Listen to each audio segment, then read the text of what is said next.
Life से गुजर गया रहता है, आप खुद पे सोच के क्या वो भी हम बताइए। मेरा इकोनॉमिक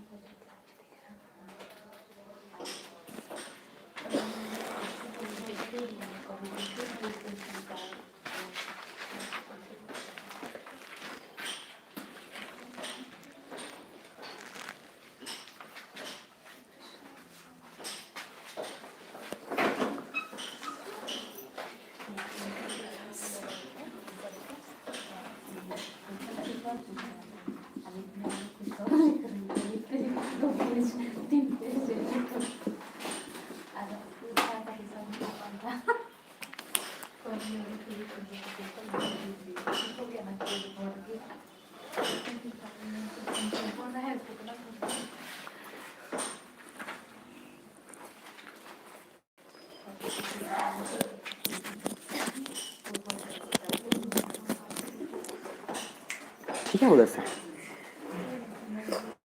चलिए।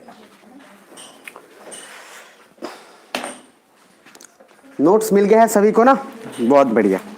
पीछे का जितने लोग लाइव तो हम लोग हो चुके हैं, रिकॉर्ड पीछे का जो मैंने क्लास किया है, जो भी कल पढ़ाया था, पूरा पॉलिटी का जितना क्लास अभी हुआ है ना, स्कैन मार लेना क्विकली एकदम, मैं बता रहा हूँ। क्योंकि वो एकदम मैंने बोला था ना, जो थीम 1 है वो बेस है, और उसके ऊपर आप मंजिल तभी बना पाओगे। समझ पा रहे हो? मैं तो खैर इतनी बार आपको बोलूंगा, इतनी बार बोलूंगा कि आपको मजबूरन बस करना ही पड़ जाएगा, और क्लास में इतनी बार रिवाइज हो गया रहेगा कि आपको याद भी हो जाएगा। जैसे इसी बात पर रूल 1 क्या था? Elected greater than nominated. Rule 2, rule 3, और उसके बाद रूल 4 बैलेंसेस। ठीक है, अब इस बात को जरा ध्यान में रख लीजिएगा। और रिवीजन मैं बता दे रहा हूं, बहुत क्विकली निकल जाएगा रिवीजन, इसलिए आप अपने को तैयार रखना भैया, ये बात दिमाग में रख लीजिएगा। और आज को है जीवन का जो है अलग आनंद आने वाला है।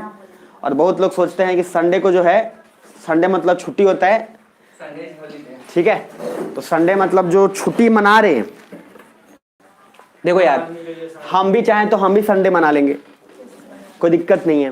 देखो बच्चों लोग का प्रॉब्लम यह है कि बच्चे लोग भैया छुट्टी मनाए, कोई दिक्कत नहीं है, सर छुट्टी नहीं मनानी चाहिए। आ रहा समझ में? जैसे खुद 10 दिन गायब हो गया, सर ये प्रॉब्लम था, सर गर्लफ्रेंड बीमार थी, सर बॉयफ्रेंड को हार्ट अटैक आ गया था, लेकिन टीचर गए बोले कि आज 3 दिन छुट्टी, क्यों सर? वैसे मैं आपको मौका देता ही नहीं हूं, मैं तो ऐसा हूं कि आप बोलते हो कि सर 1 दिन छुट्टी दे दीजिए। बस 1 दिन दे दीजिए, थोड़ा सा हमको राहत मिल जाए, फिर उसके बाद सर अपना 4 घंटे क्लास करा लेना। मजा उसी में है कि आप छुट्टी मांगे, या सर नो। बाकी 2-3 बातें ऐसी नॉर्मल डिस्कशन कर रहा हूँ, कुछ लोग जो है प्रोसेस में वो आ जाएं, फिर हम लोग कंटिन्यू करेंगे। ठीक है, नोट्स दे दीजिए और देख लेना। एक बात बता देता हूँ, सुनो, कुछ फॉर्मल टॉक्स आपको ऐसे ही नॉर्मल कर देता हूँ। प्रियम्बल पढ़ने के बाद सुन लेना गांव वालों और शहर वालों, और जिनको अच्छा लगे भैया तो आप लोग नया बैच स्टार्ट हुआ है वो जरूर करना, बताना, नया बैच स्टार्ट होके मस्त से कवर करेंगे। बाकी बता ही रहे हैं आप लोग, ये लेते जाइए, नोट्स लेते जाइए।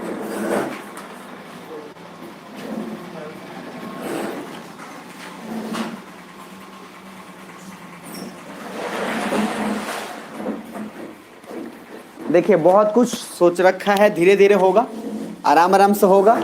और याद रखना आपके जीवन का ये डेट, सुनना याद, स्टार्ट हुआ था बैच 22 दिसंबर को, और मैं बता रहा हूं 22 दिसंबर से लेकर 22 दिसंबर तक, ठीक है। तो ये 2021 का है भैया। ये जीवन में ना डेट याद रख लेना, इस दिन तक अपने आप को पेशेंस रख लेना, और रखना ही है, रखना नहीं है कि नहीं है? इस दिन को आपको जो है एहसास होने वाला है। ये खैर काफी लेट है, लेकिन फिर भी 4 महीना में आपको जो एहसास हो जाएगा। आपको उस दिन से नए इंसान बन जाएंगे, ये मेरी गारंटी है, एकदम लिख के ले लेना, ठीक है। वो जीवन का एक अलग आनंद आएगा। बाकी 1 साल तक मैंने बोला कोई हड़बड़ाहट नहीं है, किसी को भी किसी भी फॉर्म नहीं भरने हैं, पहले ही बोल चुका हूं। पूरे 1 साल में अगर आप कोई भी फॉर्म भरते हैं किसी चीज के लिए, सिर्फ बीपीएससी और यूपीएससी को छोड़ के, तो मेरे को बिल्कुल मत बताना, क्योंकि मैं बता रहा हूँ बहुत बिगड़ जाऊंगा, मैं सच्ची बता रहा हूँ। और आपको अच्छा भला इतना मैं बोल दूंगा, बुरा भला कि आप शायद उसके बाद बोलोगे सर हमको नहीं पता था आप गुस्सा आते हैं, लेकिन मुझे बहुत गुस्सा आता है, मैं बता रहा हूँ। इसीलिए दिमाग में रखिएगा, जो मैं सिस्टम से चला रहा हूँ उसी सिस्टम से चलिएगा। यस और नो? बस 1 साल चलाना। लाइफ में ऐसा मौका कम मिलता है कि आप सिस्टमेटिक जाओ। बहुत लोग तो कभी इधर से शुरू कभी उधर से शुरू, ठीक है ना, एकदम। तो नोट सभी को मिल चुका है और जीवन जो है आज आपका बदलने वाला है। तो रेडी है आप लोग? यस और नो? आज संडे है तो छुट्टी नहीं है। आज संडे मुझे लगता है जितना बैचलर लोग हैं पहले 2 काम जरूर किया होगा, कपड़ा उपड़ा धोया होगा उसके बाद थोड़ा बढ़िया कोई हो सकता है पक्का गाना जरूर बजाया होगा। आज के दिन बजता है भैया, हमको पता है, हम भी रहे हैं। और नहीं भी हो ना, सुना ध्यान से, नहीं बजाए क्या, झूठ बोल रहा हूँ क्या? 2 चीज होता है, एक गाना बजेगा, अगर बूफर किसी का मिल गया तो ठीक, नहीं तो भैया मतलब होम थिएटर छोटा वाला भी चलता है, और बजा देगा और खाना बनेगा उस समय। और उस दिन बनेगा पनीर या मीट, संडे को वो भी मीट बनेगा तो 4-5 आदमी मिला के बनाता है, समझ? बैचलर का अपना लाइफ है भाई, होते कहाँ है अपने इतने पास, समझ रहे हो? हाँ, और मैं बता रहा हूँ यही स्ट्रगल आप जब बन जाते हो तब आपको उसी चीज का मजा आता है। याद है एक दिन भात जरा रहे और मान लो आप अपने पार्टनर जो 2 लोग रह रहे हो, दोनों बन गए आईएएस ऑफिसर, दोनों बीपीएससी क्वालिफाई, सोच के देखो। और उस समय डिस्कशन होगा तरकारी खराब बने रहे तरकारी भी बोलते हैं लोग, कुछ लोग। वैसे तरकारी में बता दो शुद्ध हिंदी वर्ड है, ये रखिएगा दिमाग में। मतलब उसको हम लोग भले मैंने उसको, या लोग मजाक में उसको बोलते हैं, बट तरकारी is a very pure Hindi word, और मैं आपको बताता भी हूँ। तो खैर बैचलर लाइफ का ऐसा मजा कुछ है। मैं नॉर्मल भी डिस्कशन इसलिए कर रहा हूँ कि 1-2 लोग आ जाएंगे तो ठीक है, नहीं तो हम तो डिस्कशन तो आगे बढ़ा ही देंगे, ठीक है ना। अपन किसी के लिए सुनिएगा ध्यान से, अभी सर्दी आएगा, परेशान मत होइएगा, ठीक है ना प्लीज। बाकी जो आप लोग जो बोलना चाह रहे हैं वो प्लीज पेशेंस रखिएगा, हो जाएगा। आपसे ज्यादा आपकी चिंता मुझे रहती है, इस बात को हमेशा समझिए, ये आपको खुद लग भी जाएगा। चिंता मुझे नहीं रहती तो मैं संडे को क्लास ही क्यों रखता, और आपको इतना पढ़ाता क्यों, और आपको इतना समझाता। राहुल अब ऐसे करेगा ठीक है, स्टैंड फैन, ओ भाई स्टैंड फैन, इसमें तो वीडियो भी रिकॉर्ड नहीं हो पाएगा, वीडियो रिकॉर्ड नहीं हो पाएगा। कौन सा? नहीं, इसमें लगा हुआ था फैन, देखो दोनों है, कोई भी फैन लगाइए सर, वो कैप्चर करेगा आपका कॉलर माइक साउंड को। अच्छा ओके, कोई नहीं, देखेंगे कुछ नहीं। हाँ ऐसे भी सुनिएगा ध्यान से, मैं सच्ची बता रहा हूँ नहीं हो पाएगा। कारण है, एकदम करेक्ट बात उन्होंने बोला है, मैं बोलने वाला भी था ये बात। गर्मी में भी क्लास चली है, लेकिन पूरा इसमें मैं बता रहा हूँ उधर वाले लोग इधर आके रहते हैं, शैडो क्रिएट हो देता है पूरा, इधर आपको नहीं मिलेगा। मैं बता रहा हूँ सुबह में जितना जल्दी निकाल लो, शाम में जब तक आओगे तब तक एकदम मस्त हो गया रहेगा। खैर गर्मी लगेगा तो है, हम चिंता काहे करते हैं, आप ही लोग को किसी के रूम पे पढ़ाएंगे। ये सुनो तो आगे बढ़ाते हैं, अच्छा रहेगा ये तो कोई और नहीं, ये तुम्हारा ही बात है, वो कौन क्या बोल सकता है मुझे पता है राहुल, समझ लो, मतलब अपन इतने मुझे पता है कौन क्या बोल रहा है। कोई बात नहीं, सुनो सब कुछ लग जाएगा इधर, सब कुछ, लेकिन जो कंटेंट मिलेगा वो कंटेंट कहीं और नहीं मिलेगा। बाकी एसी भी लग जाएगा आप ही लोग के पैसे से लगेगा यार, मेहनत अपना है, आपकी भी मेहनत है, सबके पैसे से लग जाएंगे, बट चिंता नहीं करना। लेकिन अगर मान लो मैं एसी लगा दूं और कंटेंट अच्छा ना दूं, कोई आएगा? मैं ईमानदारी से बोल रहा हूँ, एसी के लिए भी कोई बैठने नहीं आएगा, मैं सच्ची बता रहा हूँ। बहुत लोगों ने चलाया, बहुत लोगों ने पूरा सेटअप भी किया, वो एसी का दाम तक भी अलग है, बच्चे गए भी नहीं। खैर इसी बात पे आगे बढ़ते हैं और स्टार्ट करते हैं, बकवास खत्म और शुरू करते हैं प्रियम्बल की जर्नी। और सुन लेना, मैं कसम से बता रहा हूँ, बार बार बोलता हूँ, मेरे वीडियो की खासियत या मेरे क्लास की खासियत यही है कि शुरुआत में थोड़ा स्लो स्लो चलेगा और लास्ट में क्लाइमेक्स आएगा और वहां आपके आंखों से आंसू निकलने शुरू हो जाने। तो नोट्स सभी को मिल गया होगा, और नोट्स में ध्यान देखिएगा पेज 31 से लेकर 40 तक, 31 से 40 तक होगा, ठीक है। कुछ पेज में कटिंग्स होंगे, उसके लिए आप चिंता नहीं करेंगे, उसके पीछे कुछ अलग लॉजिकल कारण है, ठीक है, उसके लिए आप दिक्कत नहीं है, बाकी आपको कंटेंट से मतलब है। पेज 31 से लेकर 40 दिख रहा है सभी को? कल मैंने एक ना डायग्राम आपको बोला था, जो लास्ट में पेज नंबर जो 30 तक मैंने कराया था, तो उसमें एक डायग्राम बोला था कि मान लो कोई किताब है, और कोई किताब में मैंने बोला था क्या, एक इंट्रोडक्शन होता है, एक प्रीफेस होता है जिसको प्रस्तावना बोलते हैं, और एक आपका कोर टेक्स्ट, उसके अंदर कॉन्सेप्ट हो गया, और तीसरा आपका हो जाता है क्या, उसमें आपको क्या होता है, डेटा सपोर्ट, या उसमें ये जो कोर टेक्स्ट लिखा हुआ है उसी को डेटा सपोर्ट करता है। तो जो इंट्रोडक्शन है वो है क्या, प्रीएम्बल, और ये कोर टेक्स्ट के अंदर बहुत सारे कुछ, वो तो मैंने कॉन्स्टिट्यूशन में बताया था, तो उसके में मैंने बताया था कि कॉन्स्टिट्यूशन में क्या है, पार्ट्स, आर्टिकल्स, क्लॉज, सब क्लॉजेस। मेरी बात समझ में आ रही है? उसी तरीके से अगर मैं बुक की बात करूं तो बुक के अंदर चैप्टर्स होंगे, साइंस का, मैथ का, जो भी हो, ठीक है। हम पढ़ किसको रहे हैं? अब सुन लेना, जर्नी सुन लेना पहले प्रीएम्बल की, ठीक है। आम आदमी लोग को जितना लगता है ना, उससे कहीं ज्यादा खतरनाक है ये चैप्टर, मैं सच्ची बता रहा हूँ। लगता है लोग को प्रीएम्बल ऐसे ही निपटा देंगे। आप लोग को मैंने जो ऐप भेजा था ग्रुप में डाउनलोड करने के लिए, कर लिया है सभी लोग? ऐप अच्छा लगा होगा आई होप, ठीक है। काफी बढ़िया है बेसिक चीज के लिए, कोई कंफ्यूजन उसमें होने वाला नहीं है। बाकी अब प्लीज क्लास में राहुल और सभी लोग डिस्टर्ब नहीं होइएगा और ना मुझे करिएगा, आगे चुपचाप एकदम मजे से मजे लीजिएगा। ये प्रीएम्बल शब्द पहले भैया आया कहां से? भैया सबसे तो इंपॉर्टेंट ये है ना कि आया कहां से, सुनना ध्यान से। इधर एक एक चीज पीछे का कनेक्ट होने वाला है। मैंने बोला था आपको कि हम लोगों ने पावर किसको दिया था, पीपल को या लॉ को? बता चुका हूं किसको, लॉ को। बट एक बात सुनना सभी लोग, लॉ को मैंने ये भी बात बोला कि लॉ को बनाने के लिए पार्लियामेंट की भी तो जरूरत है, क्योंकि पार्लियामेंट ही लॉ बनाएगा। यस और नो? अब डिस्कशन इस बात का था कि पहले कॉन्स्टिट्यूशन बनाया जाए कि पहले पार्लियामेंट बनाया जाए। भाई सोच के देखो आप, हमने तो बोला कि हम संविधान बना दिए मस्त वाला, बट प्रॉब्लम इज कि संविधान बनाने के लिए भी आपको क्या, पार्लियामेंट चाहिए।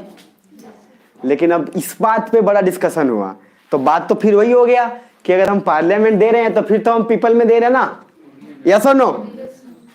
अरे हाँ है ना? कुछ समझना, तब आपके दिमाग ऐसे फील होगा इंक्रीज हो गया, ऐसे नहीं इंक्रीज होगा। तो प्रॉब्लम ये है सबसे फर्स्ट कि बाद में बोला गया कि भैया लॉ तो चलो ठीक है, लेकिन लॉ तो बनाया पीपल नहीं है, पार्लियामेंट नहीं बनाया है। ओवरऑल देखोगे बिना आदमी का तो कुछ होने वाला नहीं। बट जो पार्लियामेंट बनाया गया, सुनना, वो टेम्पररी था। सुनना, जिसका नाम रखा गया कॉन्स्टिट्यूएंट असेंबली। जिसका क्या नाम रखा गया, कॉन्स्टिट्यूएंट असेंबली। ये बोला गया कि ये पार्लियामेंट एक टेम्पररी पार्लियामेंट होगा। क्या होगा? टेम्पररी। और ये टेम्पररी पार्लियामेंट डिसाइड करेगा कि भैया हम क्या बनाएंगे, कॉन्स्टिट्यूशन। मेरी बात समझ में आ रही है? और ये टेम्पररी होगा बिल्कुल। क्या होगा? अब इस बात को जरा गौर से समझना, इसीलिए कॉन्स्टिट्यूएंट असेंबली में समझते जाना, ड्राफ्टिंग कमिटी बनाया गया। सुनना ध्यान से, प्लीज सुनते जाना, बहुत इसमें बता रहा हूं। मैंने आपको जो नोट्स दिया है उसमें बकायदा मैंने नोट्स में एक एक क्वेश्चंस को, एक एक टॉपिक को लिख दिया है कि मेंस में कैसे लिखना है आपको। वहां पे पूरा क्वेश्चंस पैटर्न बनाया है, प्री के लिए कौन सा इंपॉर्टेंट है, पूरा अच्छे से लिखा है। इसलिए आप ध्यान इधर रखना बस। नोट्स तो आपको मतलब ऐसा है कि क्या बताऊं, मैं सच्ची बता रहा हूं। आगे तो बनाया गया क्या, इधर देख लीजिएगा। बात हुआ कि ठीक है कॉन्स्टिट्यूएंट असेंबली होगा, कोई दिक्कत नहीं है, बनेगा। लेकिन कॉन्स्टिट्यूशन असेंबली सिर्फ इसलिए बनेगा कि वो सिर्फ कॉन्स्टिट्यूशन बनाए। क्या बनाए? अरे बोल तो नहीं हो रहे? अब बोला गया कि सिर्फ संविधान के निर्माण के लिए कॉन्स्टिट्यूएंट असेंबली बनाया जाएगा, जो कि काफी टेम्पररी होगा। ठीक है। अब बात ये हुआ कि चलो एक ड्राफ्टिंग कमिटी भी बनाया गया कि पहले कॉन्स्टिट्यूशन को ड्राफ्ट किया जाए। भैया पहले ड्राफ्ट मतलब क्या होता है, आप पहले एक पूरा का सीन क्रिएट करते हो, फिर उसके बाद उसको लागू करोगे, फिर उसके बाद जो करना होगा करोगे। तो ड्राफ्टिंग कमेटी का हेड बनाया गया भीमराव अंबेडकर को। सुनते जाना, अभी मजा आएगा आपको। तो ड्राफ्टिंग कमेटी के हेड कौन बने? भीमराव अंबेडकर। अब भीमराव अंबेडकर साहब तो ड्राफ्टिंग कमेटी के हेड बन गए और इनको बनना भी चाहिए था। मैंने आपको बताया कि भीमराव अंबेडकर का रिकॉर्ड है कि 8 साल का कोर्स वो 2 साल में कंप्लीट किए हैं, प्लस 21 घंटे पढ़ने का रिकॉर्ड है उनका। और उसके बावजूद सबसे इंपॉर्टेंट बात, उन्होंने सारे सब्जेक्ट कवर किए, चाहे वो लॉ हो, चाहे पॉलिटी हो, चाहे राइटर भी थे, नॉवलिस्ट भी थे, फिलोसफर थे, फलना फलना फलना। समझ में आ रहा है? तो एक आदमी बहुत कुछ हो सकता है। अब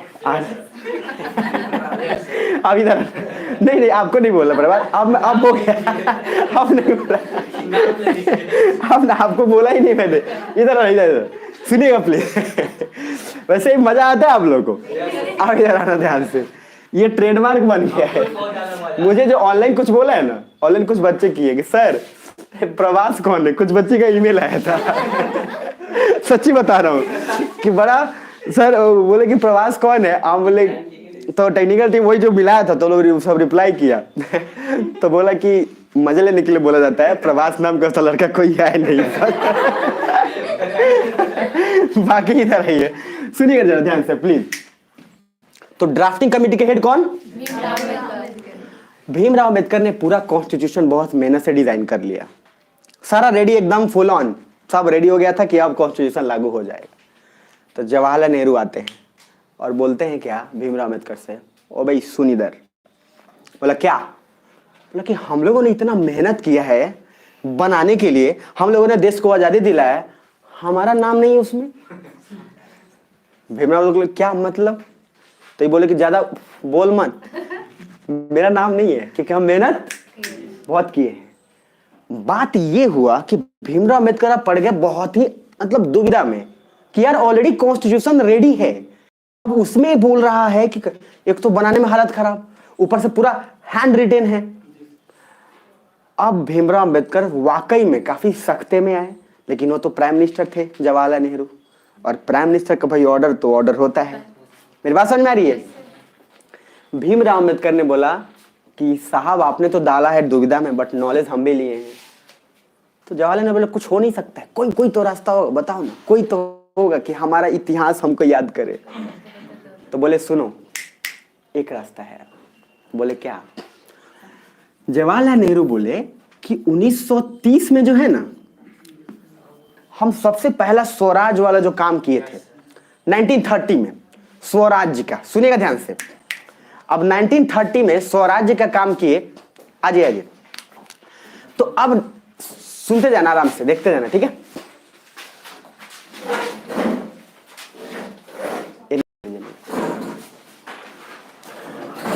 अब आप लोग ध्यान दीजिएगा आराम से।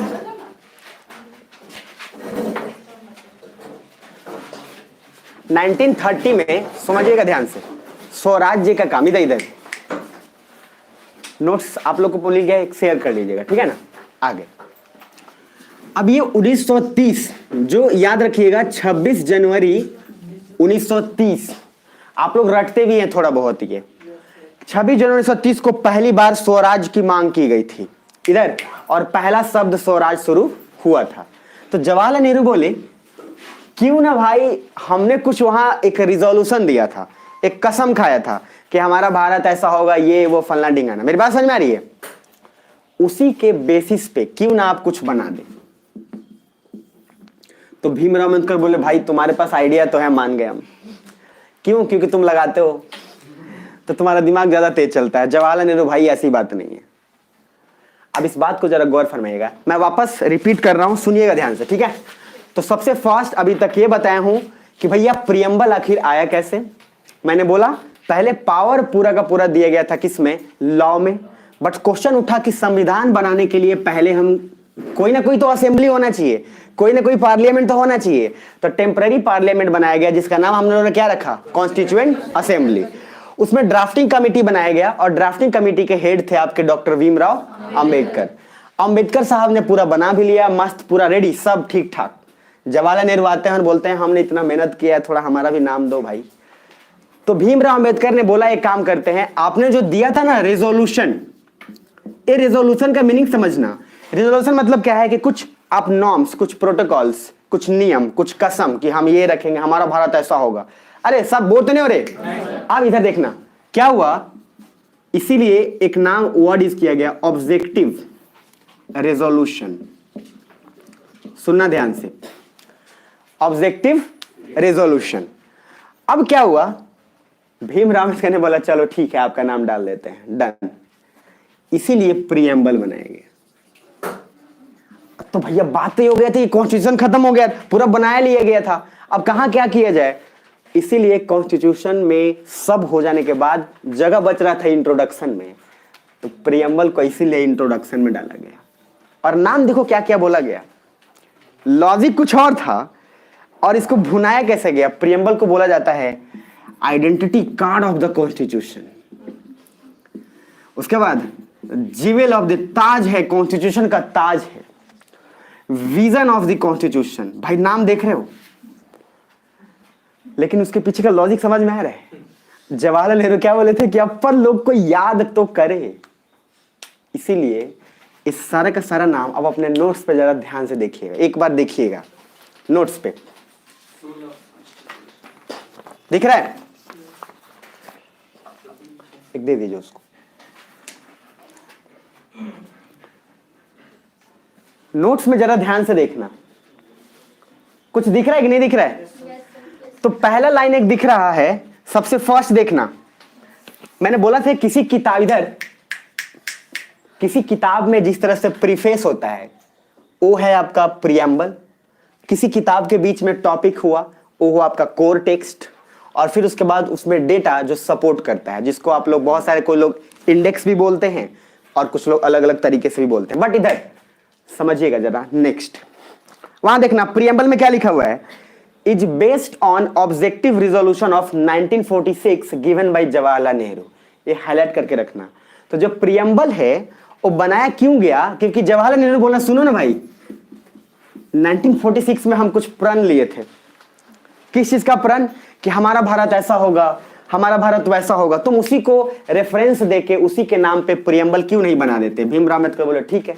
और देखो जरा देखिएगा जरा, मैंने नीचे उस नोट्स के नीचे देखना, प्रीएम्बल को कुछ नाम वाम लिखा है मैंने, जहां लिखा होगा identity card of the constitution, और एक और वर्ड तो भूल ही गया, सोल ऑफ द कॉन्स्टिट्यूशन। आत्मा है ये कॉन्स्टिट्यूशन का, सोल ऑफ दी, भैया समझ रहे हो।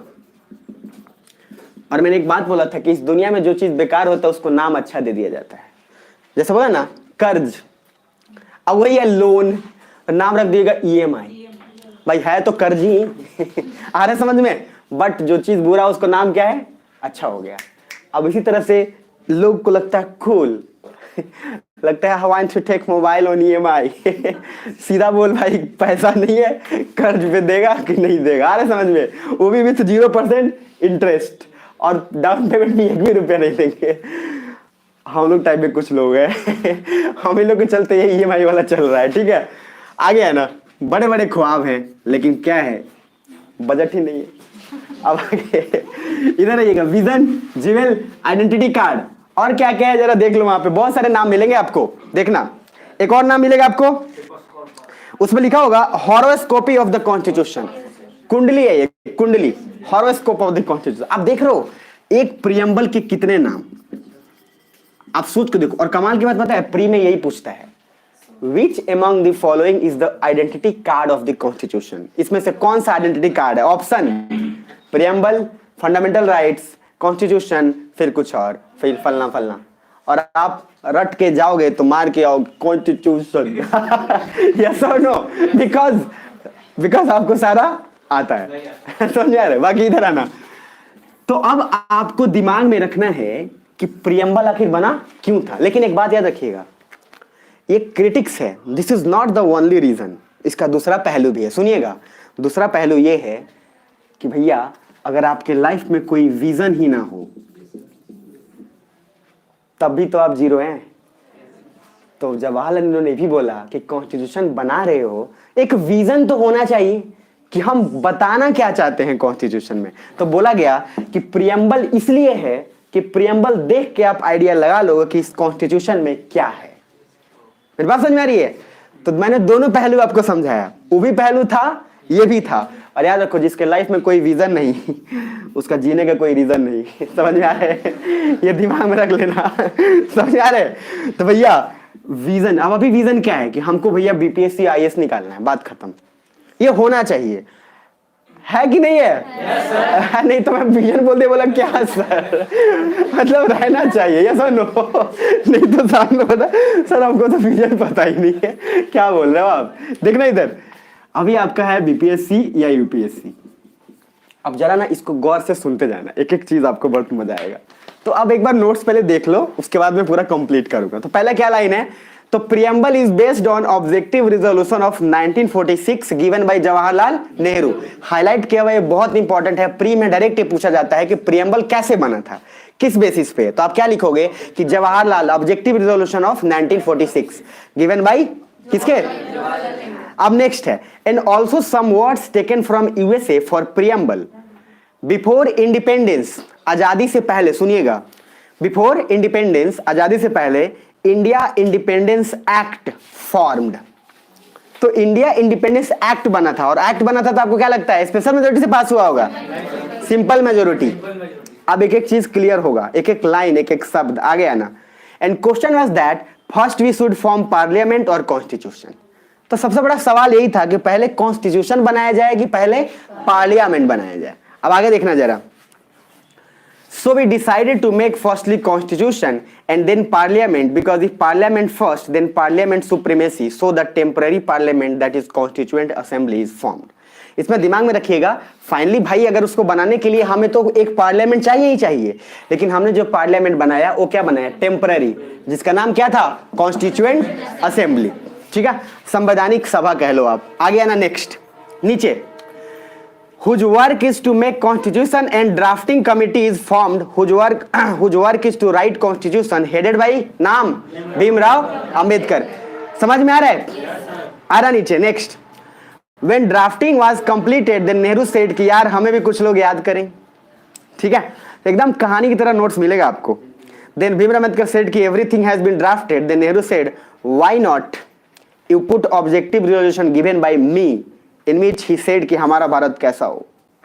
इसीलिए ऑब्जेक्टिव रिजोल्यूशन ऑफ 1946 डाल दिया गया। Next, so that's why very short that is preamble is introduced from objective resolution 1946।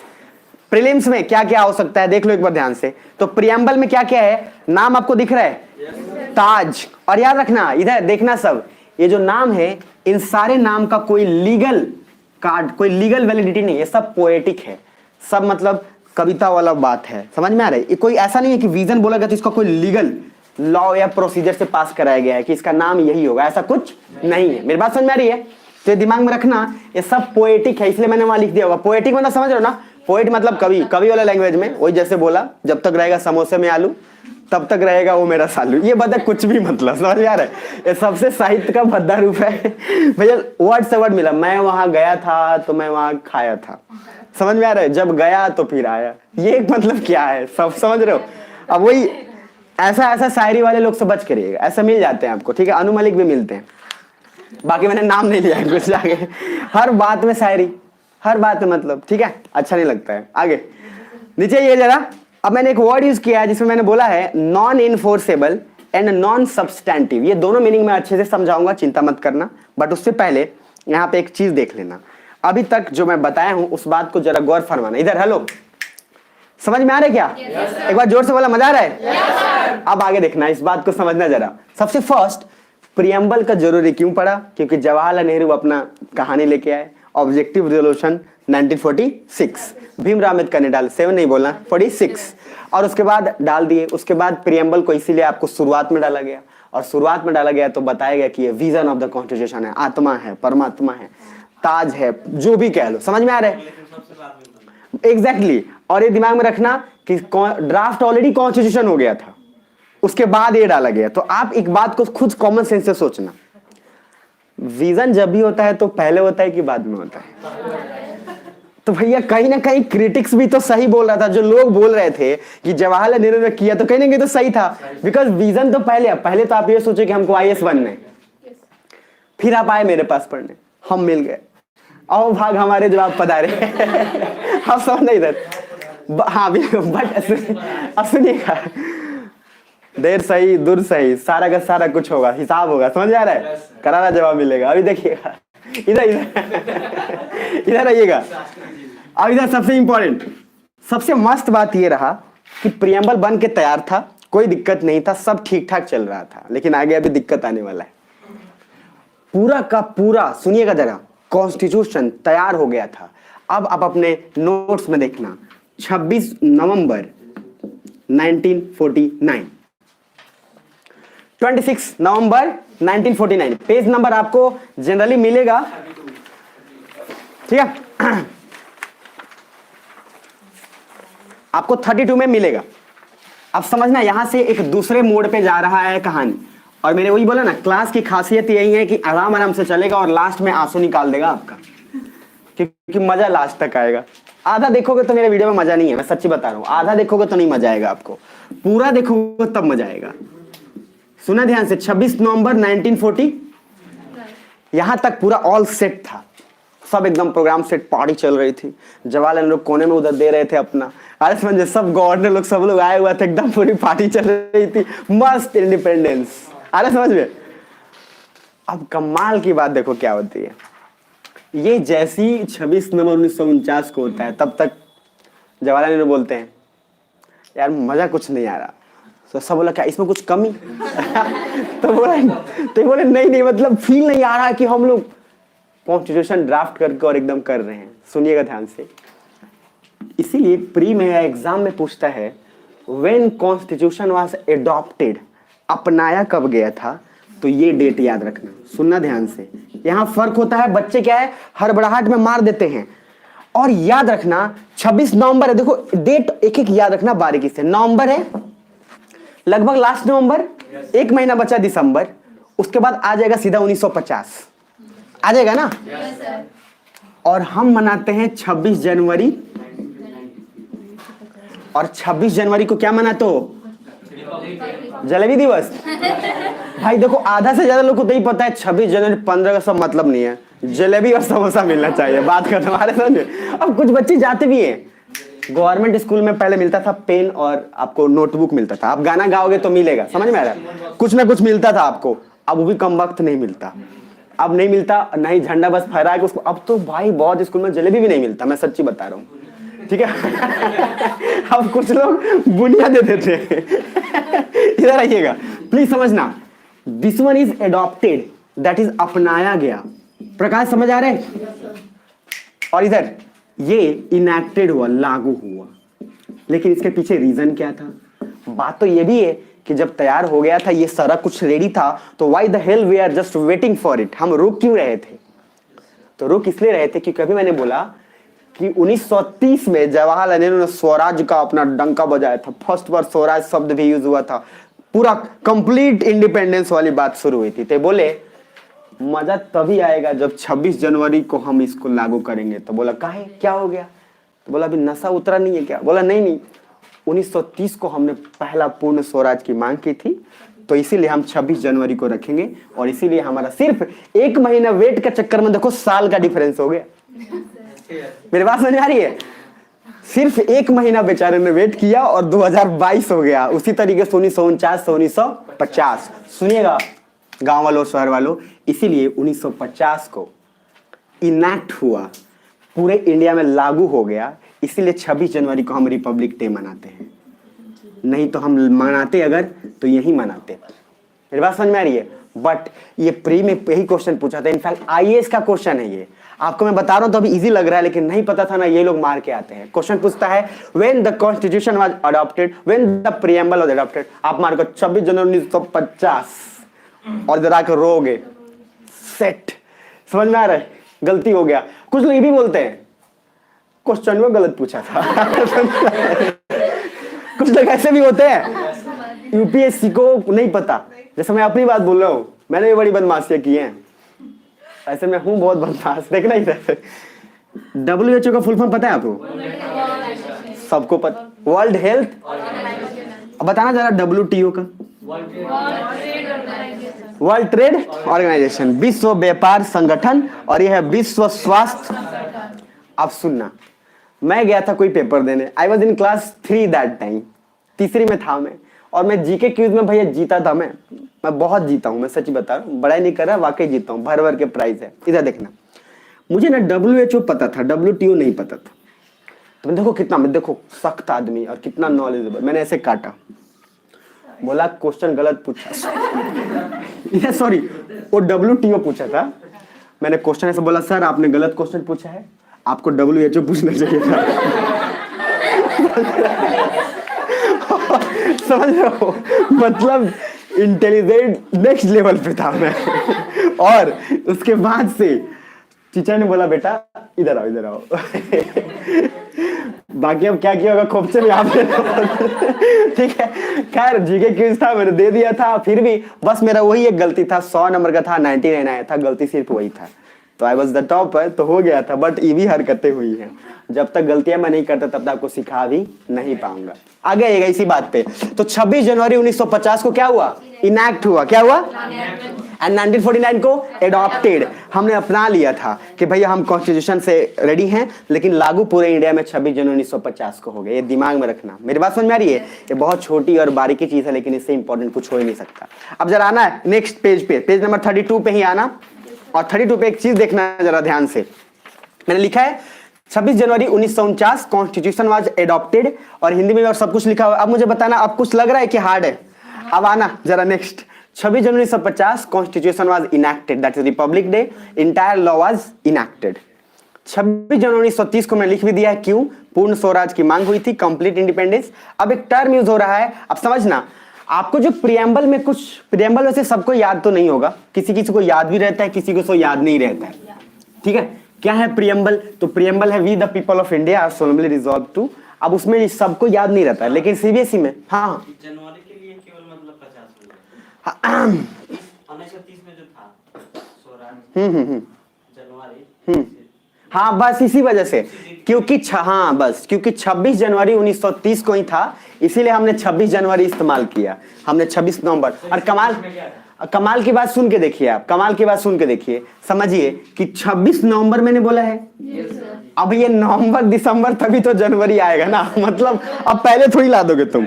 अब सोच के देखो, मैं ईमानदारी से बोल रहा हूँ, ये 1 महीना वेट करना था, इसीलिए हो भी गया, नहीं तो 2 महीने नहीं, क्योंकि नवंबर तो लास्ट ही है, ये 4 दिन। सुनो 4, अरे मंथ कैलकुलेट नहीं करना है भाई, इधर सुनो। अगर ये मान लो 26 अप्रैल को, सुना ध्यान से, 26 अप्रैल को रहता, शायद हम उतना वेट नहीं करते। अरे समझ में, क्योंकि नवंबर था तो काम हो गया। इसी बात पे जरा आगे आना। अब बीच में क्या था सर? क्या जैसे सर 1949 था और 50 में इनेक्ट किया हमने और एडॉप्ट किया 1949 में। हाँ। इसके बीच में जो गैपिंग था, इसमें क्या इसमें हम क्यों, इसमें देखिए, इसमें जो भी डेट था वो डेट को एक्सटेंड किया गया, कुछ किया नहीं गया, बस वेट किया गया और एक्सटेंड किया गया। बाकी इस बीच में कुछ लॉज वैसे थे जो मैंडेटरी कर दिए गए थे, सुनना ध्यान से, लेकिन हमें उससे मतलब उतना है नहीं, हमें बस याद रखना है एडॉप्टेड और इनैक्टेड, बस। अब आगे आइएगा, इसमें कुछ कुछ वर्ड है, अब इस वर्ड को ना गहराई से समझिएगा। जैसे सबसे फर्स्ट, ज्यादातर लोग को सोशलिस्ट पता होगा, आप अपने देखना उस पे नोट्स पे प्रियम्बल का मैंने लाइन लिखा होगा, जरा देखो ध्यान से, क्या लिखा है, we the people of India having solemnly resolved to constitute India into a sovereign, sovereign है तो एक वर्ड याद रखना। अभी sovereign का हिंदी संप्रभुता होता है, बट चिंता नहीं रखना, sovereign उसके बाद क्या है, सोशलिस्ट, उसके बाद सेकुलर, उसके बाद डेमोक्रेटिक, और उसके बाद क्या है, सुनना ध्यान से, डेमोक्रेटिक और पहले रिपब्लिक। इसको पहले समझ इधर, और आप लोग को ना ये डेमोक्रेटिक और रिपब्लिक पहले ही पढ़ा चुका हूं, मेरी बात समझ में आ रही है कि डेमोक्रेटिक का 2 फॉर्म, डायरेक्ट वो बताया था, इनडायरेक्ट, और रिपब्लिक का बोला था कि जब प्रेसिडेंट किसी भी कंट्री का इलेक्टेड होना चाहिए। मेरी बात समझ में आ रही है? तो जिनको नहीं पढ़ा है वो वीडियो देख लेना, बाकी को हम अभी बता देते हैं हल्का सा। सिंपल मीनिंग ये है कि जिस देश का भी अगर राष्ट्रपति, हेड ऑफ स्टेट इलेक्टेड हो, बस उसको इलेक्शन से चुना गया हो, उसको हम क्या बोलेंगे, रिपब्लिक। और डेमोक्रेटिक में इलेक्शन का प्रोसेस है, जिसमें मैंने 2 फॉर्म ऑफ डेमोक्रेसी बताया था, कि इनडायरेक्ट और दूसरा डायरेक्ट। अब आना समझ में इधर, तो हमें ये 3 को समझना है, आ रहा है, ये 3 इंपॉर्टेंट है, पहले समझना। ये 3 में इतना गहराई है कि आपको मजा आ जाएगा, इसीलिए इसका टेक्निक है याद रखने का, SQDR। 3 एस है, एस फॉर सॉवरेन, सोशलिस्ट, और ये क्या, सेकुलर, क्योंकि ये वर्ड याद नहीं रहता यार। मेरी बात समझ में आ रही है? इस बात की भी बड़ी दुख बात है कि प्रियम्बल को हम लोग इज्जत तो देते हैं लेकिन शब्द याद नहीं रहता है। पहले बोलते हैं सोशलिस्ट, फिर बोलेंगे सोवरेन, फिर और क्या था, आधा समझ में। SQDR याद रखना। इसके आगे देखो जस्टिस, फ्रेटर्निटी, ये सब बहुत मामूली वर्ड है। मामूली मतलब मैं इसलिए बोल रहा हूं, इसके तुलना में ये सब भाईचारा, फ्रेटर्निटी, ब्रदरहुड, भाईचारा होता है, तो भाई भाई रहेंगे, समझ में आ रहा है। लेकिन अब आपको मैं बता देता हूं, सुनना, ये 3 कॉन्सेप्ट से पूरा आप बैंड बजाने वाले हो पूरा पॉलिटी में। बोलोगे क्या? अब आगे जरा आना, तो सबसे फर्स्ट सैर शुरू करते हैं सोवरेन का। किसका शुरू करेंगे? अब मैं कसम से बता रहा हूं, जीवन के अलग आनंद आने वाले हैं आपको, इसलिए रेडी रहना, ठीक है। सोवरेन, सोवरेन का हिंदी होता है संप्रभुता। क्या होता है? और संप्रभुता का पूरा डिटेल मीनिंग क्या है अभी समझ लेना पहले यहीं पे। एक वर्ड आपके नोट्स में लिखा होगा सोवरेन का मीनिंग। क्या लिखा है? Freedom from influence. इधर समझना, आपको आयर जब मैं पढ़ा रहा था तो मैंने बोला था ना कि अगर सोवरेनिटी चैलेंज हुई तो इंडिया भी बोला, जो उसके बाद होगा तो हमको भी पता। सोवरेन का सिंपल मीनिंग है संप्रभुता, और इसमें जो मैंने लिखा है सुनिएगा प्लीज, संप्रभुता का मीनिंग क्या है भी समझ लो। फ्रीडम फ्रॉम इन्फ्लुएंस, इसका मीनिंग क्या है ये भी बता देता हूं, चिंता नहीं करने का, सब मिलेगा। मतलब आप मुझे मत सिखाओ कि हमारा देश कैसे चलेगा। मेरी बात समझ में आ रही है? I am the government, I am the power, I will decide how my country runs. मेरी कंट्री कैसे चलेगी I will know, no one will like taught me कि कैसे सीखेगा और कैसे चलेगा। समझ में आ रहा है? आपको वायर में भी थोड़ा सा बताया था कि भारत उस समय आजाद हो रहा था, और आजाद होके अभी जस्ट उसके पास कुछ था भी नहीं, तो अमेरिका उसमें बोला था कि कोल्ड वार चल रहा था, तो यूएसए भी उधर अपना काम कर रहा था, रसिया भी काम कर रहा था। मेरी बात समझ में आ रही है? और उस बीच में भारत ने नॉन अलाइनमेंट मूवमेंट, याद है? अरे याद है नहीं याद है? तो भारत ने बोला सुनो भैया अपने काम से काम रखो, नहीं तो इतना मार मारेंगे अगर हमारे सोवरेनिटी पे चैलेंज हुआ तो फिर उसके बाद तुम समझ लेना तुम्हारा क्या करेंगे। मेरी बात समझ आ रही है? तो दिस वन, इसीलिए आप सोच के देखो, सिचुएशन ऐसा था कि हमको प्रियम्बल में वर्ड यूज करना पड़ा। हमने ऐसी मजे में यूज नहीं किया। आप सोचो कि क्यों वर्ड यूज किया। और मैं आयर नहीं पढ़ा के अगर इसको पहले पढ़ाया रहता तो आप कनेक्ट कर पाते? नहीं कर पाते, क्योंकि उस समय आप सोच के देखो लड़ाई हो रही थी और हमने एक ही बात नाम फॉलो किया था। क्या नाम? नॉन अलाइन्ड मूवमेंट, जिसमें हम बोल भी रहे थे। और आप सोच के देखो कमाल की बात है, इसीलिए हमने उसमें सोवरेन डाला कि देश के लोगों को वर्ल्ड में पता चले कि भारत अपनी संप्रभुता पे कोई भी अटैक बर्दाश्त नहीं करेगा। इसीलिए सोवरेन यूज किया गया। इसलिए मैं बोला हूं कि जो आयर का पार्ट है वो डेट, टाइमलाइन दिमाग में रखना, एक एक चीज आपको पता चलेगा कि नहीं तो आप सोचो ना क्यों सोवरेन वर्ड यूज करते, why the hell we will use that. हमको कोई डिस्टर्ब कर रहा था तभी तो हमने यूज किया कि अगर हमको भैया कुछ आंख उठा के देखे और हमारे देश पे कुछ खतरा हुआ तो हम फिर बताएंगे। आ रहे समझ में? अब सोवरेन का मीनिंग थोड़ा डिटेल में प्री में यही पूछता है, फ्रीडम फ्रॉम इन्फ्लुएंस, मतलब किसी के भी इन्फ्लुएंस से हमारा कोई रिश्ता नाता, और हमें कोई सिखाएगा भी नहीं कि हमको देश कैसे। पक्का समझ आ रहा है? अब सोवरेन से एक स्टेप आगे जाना, इसी में जा रहा, नेक्स्ट जाना। मेंस में मैंने लिखा है, एक क्वेश्चन पूछा था मेंस और इंटरव्यू में पूछता भी है कि to be totally sovereign today is practically subjective. सुनना ध्यान से, इस बात को ना समझना इधर। आजकल सुनना, मैंने आपको आयर में भी ये बात बताया था कि आजकल कोई भी आदमी जो है ना तो टोटली सोशलिज्म है और ना ही टोटली कैपिटलिज्म है, ना तो कोई घोर पूंजीवाद है और ना ही कोई घोर समाजवाद है। मतलब सिर्फ समाज का ही भलाई के बारे में सोचे ये भी जरूरी नहीं है, और सिर्फ अपनी भलाई के बारे में सोचे ये भी जरूरी नहीं है। इसका आंसर आपको और अच्छे से मिलेगा, जरा नीचे उसको एक बार मुझे पढ़ने दीजिएगा, ध्यान से देखिएगा। टू बी सॉवरेन टुडे, पहले लिखा है we are evolved in many international choice, specially UNGA where we have followed their decision and also IMF, world bank decision, so evolved is our condition, मजबूरी टू रन आवर कंट्री। और दूसरा है we live in interdependent world. तीनों को मैं समझाऊंगा। Still choice but our choice is in our national interest.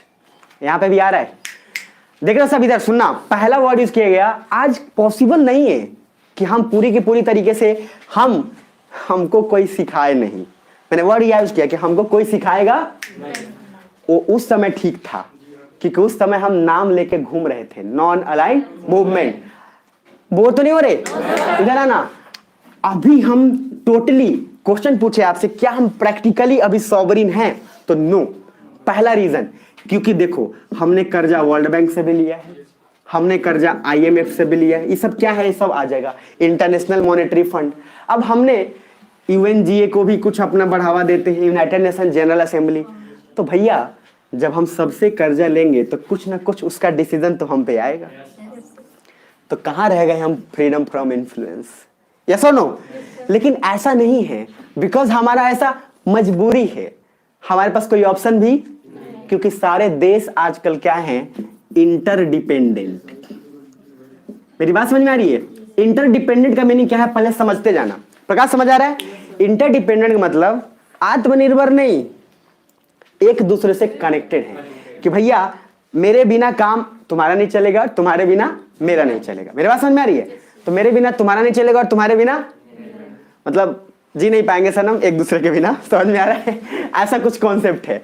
तो भैया बात सही है, क्योंकि आजकल देखो इंडिया में लोग हैं, अब कोई मोंटी कार्लो पहनना चाहते हैं तो मोंटी कार्लो तो इंडियन कंपनी है नहीं। अब हाँ, अब भैया समझना, अब मोंटी कार्लो जब इंडियन कंपनी नहीं है तो भैया आपको उसे तो लेना ही पड़ेगा, क्योंकि आपकी पब्लिक डिमांड करे मोंटी कार्लो लाओ, मोंटी कार्लो लाओ, तो सरकार भी क्या नेशनल इंटरेस्ट में तो लेके आएगी। तो भैया हम इंडिपेंडेंट कहाँ से? हम तो इंटरडिपेंडेंट ही हैं। ऐसा नो? अमेरिका तो चिल्ला रहा है पार्ले जी दो, पार्ले जी दो, पार्ले जी दो, तो भैया इंडिया को ही पार्ले जी। इसीलिए आप जब इंटरव्यू में आपसे पूछा जाए कि क्या हम आज प्रैक्टिकली टोटली सॉवरिन हैं, तो आप बोलिएगा सॉवरिन हैं जरूर, but the way we are sovereign today is not like that जब पहले था। मतलब हम सॉवरिन आज भी हैं भाई, हमारे तो प्रियम्बल में सॉवरिन लिखा है ना, तो हम कैसे बोल सकते हैं नो? आ रहा समझ में? अब कुछ लोग बोले नो, आप सॉवरिन हो, सुनना ध्यान से, बट जिस तरीके से हम सॉवरिन हैं वो चेंज हो चुका है, क्योंकि उस समय सॉवरिन था फ्रीडम फ्रॉम इन्फ्लुएंस टोटली, आज हमारे पास ऑप्शन नहीं है। इसलिए मैंने लिखा है it's still a choice, but choice is in national interest. अगर आपके राष्ट्र हित में है तो आपको फिर लेना पड़ेगा, और यही नेशनल इंटरेस्ट कहाँ? यहां पर आया था मैंने, समझ में आ रहा है? तो याद रखना इसी बात पे। इधर देखिएगा प्लीज, अब ये इंटरडिपेंडेंट है, समझ आ रहा है? पहले अभी तक जो डिस्कशन है कुछ ऐसा है कि हम सॉवरिन का डिस्कशन कर रहे हैं, और सॉवरिन के डिस्कशन में हमने बोला कि उसका मीनिंग होता है कि किसी के भी हम इन्फ्लुएंस में नहीं आएंगे, और किसी के इन्फ्लुएंस में अगर नहीं आएंगे तो सबसे फर्स्ट अभी का स्थिति और पहले की स्थिति में काफी फर्क है। तो आप सोच के देखो, एडॉप्ट और इनएक्टेड कब हुआ था? 26 जनवरी 1950। चल क्या रहा था? Cold war. और कोल्ड वार चल रहा था, हमारे लिए मजबूरी थी सॉवरिन वर्ड डालना, क्योंकि हम नहीं डालते तो फिर हम पे कोई ना कोई आके चढ़ाई करता, इसीलिए हमने डाला। और सोच के देखो, इंट्रोडक्शन में ही डाला कि बेटा इंट्रोडक्शन में ही पढ़ लेना, पीछे जाने की जरूरत नहीं। तो उसका दूसरा पहलू भी है, कोई एक पहलू नहीं होता। और याद रखिए, इस दुनिया में नो वन इज परफेक्ट और नथिंग कोई। और मैंने आपको तो फॉरेन पॉलिसी भी पढ़ा दिया, लेकिन फॉरेन पॉलिसी में आप देखोगे कि हर कोई अपने पर्सनल लड़ाई से कहीं बढ़ के ऊपर काम किया है, हर प्राइम मिनिस्टर। यस और नो? अब मुझे बोलने की जरूरत है, वो तो आपको पता है। इधर देखना आप, इसके बाद तो आप अभी देख लिए सॉवरिन में फ्रीडम फ्रॉम इन्फ्लुएंस। अब जरा देखना, वहां पे एक क्वेश्चन होगा, देखिएगा, tips for answer writing in mains. एक एक चीज उसमें लिखा हुआ है पहले से। मैंने बोला कि जब तक आप मेंस की तैयारी नहीं करोगे तब तक प्री नहीं निकलेगा। कैसे कैसे लिखोगे वहां, बस देखो, अगर 250 वर्ड में है तो इंट्रोडक्शन में क्वेश्चन बनाओ, what is meant by sovereign. तो पहले सॉवरिन का मीनिंग लिखो। दूसरा, how has sovereign changed over years, मतलब आजकल सॉवरिन कैसे चेंज हो रहा है, क्योंकि आप देख रहे हो ना, यही तो डालोगे, क्योंकि हम वर्ल्ड बैंक से, IMF से सबसे जुड़े हुए हैं, कर्जा ले रहे हैं, तो हमारा सॉवरिनिटी पहले से कहीं ना कहीं डिफरेंट हो रहा है। अरे समझ में? फिर तीसरा, has it impact our decision making, क्या हमारे डिसीजन मेकिंग को इंपैक्ट कर रहा है? जो हम डिसीजन ले रहे हैं असर पड़ रहा है? तो बिल्कुल पड़ रहा है, क्योंकि अमेरिका जो कह रहा है हमें तो उसके पीछे पीछे थोड़ा जा ही रहे हैं। यस और नो? आगे आना। और मैंने आपको यूक्रेन के विवाद में बोला था कि इंडिया ने कितना इन्वेस्टमेंट अमेरिका और अमेरिका ने कितना इन्वेस्टमेंट इंडिया के साथ किया हुआ है। आना नीचे, फ्यूचर ऑफ सॉवरिन। अब आप फ्यूचर लिख दो कि फ्यूचर ऑफ सॉवरिनिटी क्या होगा। ये मैं एक पैटर्न बना रहा हूं आंसर लिखने का। इसी वर्ड पे सुनो, मैंने सॉवरिन का बताया, इसी तरीके से आप जो भी वर्ड है सोशलिस्ट पे कर लो, डेमोक्रेटिक पे कर लो, रिपब्लिक पे कर लो। आ रहे समझ में? यही तो मेंस का ट्रिक है सर, आ रहे समझ में? जो कि लोग बाद में सीखते हैं क्योंकि उनको लगता है हमारा प्री निकलेगा ही नहीं तो भैया जब प्री नहीं निकलेगा तो मेंस काहे का तैयारी करें। फिर बात समझ में आ रही है? इसलिए लोग पहले करते हैं तैयारी सिर्फ प्री का, और प्री का साइकिल चलते रहता है क्योंकि प्री तो निकला नहीं, अब प्री निकला तो मेंस का तैयारी करेगा? वो नहीं करेगा। फिर नेक्स्ट ईयर फॉर्म आएगा और फिर बोलेगा प्री का तैयारी करेंगे 4000 में अब सुना, फिर चलेगा। और जैसे 30 साल का हो जाएगा तब अफसोस होगा, वो 1 साल ठीक करते हैं, तैयारी अच्छे से दे देते हैं, उसके बाद देख लेंगे। मेरी बात समझ में आ रही है? लेकिन मेरे पास आ गए हो तो कुछ करने की जरूरत नहीं, इसीलिए हम प्री का अलग से पढ़ाते नहीं। अपना पढ़ाई कर रहे तो अच्छा नहीं लग रहा है क्या? आ गया ना, नेक्स्ट जिधर आ गया। अब उसके बाद इसमें वर्ड लिखा हुआ है, जैसे 250 वर्ड का है तो आप इंट्रोडक्शन क्या हो, इंट्रोडक्शन आप लिख लो 50 वर्ड का, बॉडी 75 से 50 वर्ड लिख लो, कंक्लूजन 30 वर्ड लिख लो, हो गया, काम खत्म, आंसर तैयार। सिमिलरली, और ये आप लोग जो 10th और ऑल जो इसको यूज कर सकते हो बहुत मजे से। मैं तो ऐसे ही बनाता था और पॉइंट में लिखो, बाकी आईएएस में जनरली पॉइंट्स में कम लिखिएगा, वो मैं बताया हूं, लेकिन आप यूज कर सकते हो आगे। Similarly if question on socialism, और याद रखना पहली बात, प्रीएम्बल सिर्फ आईएएस के लिए जरूरी नहीं है, ये सबके लिए जरूरी है। और आपके एनसीईआरटी के पहले बुक पे बड़ा अच्छा से प्रीएम्बल लिखा भी रहता है, आ रहा समझ में, बहुत बढ़िया से। लेकिन आप कहते हो हमको क्या, हमको तो अंदर ही समझ में नहीं आता, तो इंट्रोडक्शन समझ के क्या करेंगे। इधर आइएगा। सो यहाँ पे आंसर कंक्लूजन में आप क्या लिखोगे देख लो, मैंने लिखा है we are sovereign but the way we are sovereign today it changed. Similarly we are socialist but the way we are socialist today it changed. आप ये कभी नहीं बोलना भैया गलती से भी कि सर हम सॉवरिन नहीं है। अरे तुम्हें तो खड़ा ही कर दिया सवाल उस पे, प्रीएम्बल में अभी सॉवरिन वर्ड यूज है तो आप नो मत बोल देना, नहीं तो इंटरव्यूअर बोलेगा इसकी ऐसी ही तैसी। तो भैया आप बोलना yes we are sovereign but the way we are sovereign is totally changed. समझ में आ रहे? मजा आ रहा है कुछ? जोर से बोलना यार, आगे बढ़ना। नेक्स्ट आना, मेंस में कुछ क्वेश्चंस ऐसे पूछा गया था यूपीएससी के 2000, यही सेम क्वेश्चन देख लो। इसको कितना प्यार से यूपीएससी पूछता है, घुमा देता है बिल्कुल, वर्ड का गेम। क्या देखो क्वेश्चन पूछा था, the notions of sovereign had undergone a sea change in the advent of multilateralism, analyse sovereign in the context of the preamble. मैंने जानबूझ के इंग्लिश में लिखा है, उसके पीछे कारण है। आप उसी चीज को सिंपल पूछा है क्या, सॉवरिन। सी चेंज मतलब डीप चेंज, काफी गहरा चेंज हो चुका है। अब आप उसको बताइए कि कैसे चेंज हुआ है, बात वही है। कान पकड़ रहा है इधर ही, ये बोल रहा है इधर से आप, और कुछ लोग घूम जाएंगे। तो आपको मैं ट्रिक सिखाता ही हूं, ऐसे आगे सिखाऊंगा भी, सिर्फ वर्ड्स पकड़ने हैं। सॉवरिन पकड़े, सॉवरिन को पूरा एक्सप्लेन मार दो, ज्यादा कुछ टेंशन नहीं लेने का। मेरी बात समझ में रही है? और ये बीपीएससी के भी नहीं है, आईएएस का है, तो भैया मजाक नहीं है आईएएस। अरे समझ में, बाकी पढ़ाते हैं तो बड़ा ईमानदारी से, इसलिए आईएएस अपने आप में कुछ है। हम है नहीं है, हमें उससे मतलब नहीं, लेकिन आईएएस की हम फुल इज्जत करते हैं, और उससे ज्यादा और हम किसी की इज्जत भी नहीं करते हैं। मेरी बात समझ में? मेरे लिए वही बस है भैया, वही बस, ब्रह्मा विष्णु सब कुछ वही है, ठीक है। बाकी हाँ, इसलिए हम नहीं चाहते कि किसी को भी गुमराह किया जाए, कहीं से भी नहीं। आईएएस मजाक नहीं है, इसलिए हम इतना क्लास करके संडे को भी कर रहे हैं, और 4 घंटा 5 घंटा करेंगे भी आगे। पिछला बैच में भी किए हैं, आगे करेंगे सब कुछ। लेकिन याद रखना, मजाक मत लेना इसको, मेरे मेहनत को नहीं लेना, ठीक है ना। आगे बाकी 1 साल में आपको पता चलेगा। नेक्स्ट, अब इसके बाद मैंने लिख दिया सिमिलरली राइट द आंसर। अब इसके आगे ना जरा नेक्स्ट पेज पे, और यहां शुरू करेंगे भैया क्या, सोशलिस्ट, दूसरा वर्ड। अब आप कमाल की बात देखो, हमने सॉवरिन पढ़ा, अभी तक जो सीन कुछ ऐसा चला कि इधर आप लोग बोलना जरा, प्रीएम्बल शुरू किया। प्रीएम्बल किसके बेसिस पे बना था? ऑब्जेक्टिव रिजोल्यूशन ऑफ 1946 किसके द्वारा दिया गया था? मेरे द्वारा नहीं, दूसरा। उसके बाद सबसे सेकंड, ड्राफ्टिंग कमेटी के हेड कौन? भीमराव अंबेडकर। एडॉप्ट कब हुआ था? 1949, और इनैक्ट हुआ था 26 जनवरी 50। यहां तक समझ में आ रहा है? उसके बाद हमने प्रीएम्बल का फर्स्ट वर्ड यूज किया, दैट इज सॉवरिन। सॉवरिन का सिंपल प्री में एक वर्ड याद रखना, जहां है फ्रीडम फ्रॉम इन्फ्लुएंस, मार दो, बात खत्म। आ रहा समझ में? और उसके नीचे का हमने बता दिया पूरा। अब मेंस का भी कॉन्सेप्ट साथ साथ चल नहीं रहा है, आराम से होता जाएगा, कोई दिक्कत ही नहीं होगा। इसी बात पे नेक्स्ट आगे आते हैं, और दूसरा वर्ड यूज करते हैं सोशलिस्ट। भैया बता दे रहा हूं मैं, ये सोशलिस्ट सिंपल मीनिंग ऐसे सोशलिज्म से समझना, और सोशलिज्म आयर में आप लोगों को पढ़ाया हूं मैं, लेकिन अब सोशलिज्म का क्या है यहाँ पे भी समझ लेना। इसको आप ऐसे सोशलिस्ट बोलो या सोशलिज्म बोलो, कोई दिक्कत नहीं है, हमने उसमें सोशलिस्ट वर्ड यूज किया है, बट इसको हम उसी कॉन्टेक्स्ट में समझेंगे। मेरी बात समझ में आ रही है? और जिसको नींद आए सो जाने का, बाकी हमारे पास पानी है फेंक देने का। अरे समझ, इधर आइएगा, बस इधर देखिएगा प्लीज। अरे सच में बोर नहीं हो रहे ना, बड़ा मेहनत लगता है, मजा आएगा यार। क्लास में बोर हो गए तो मेरा फायदा क्या है, ठीक है आगे आइएगा।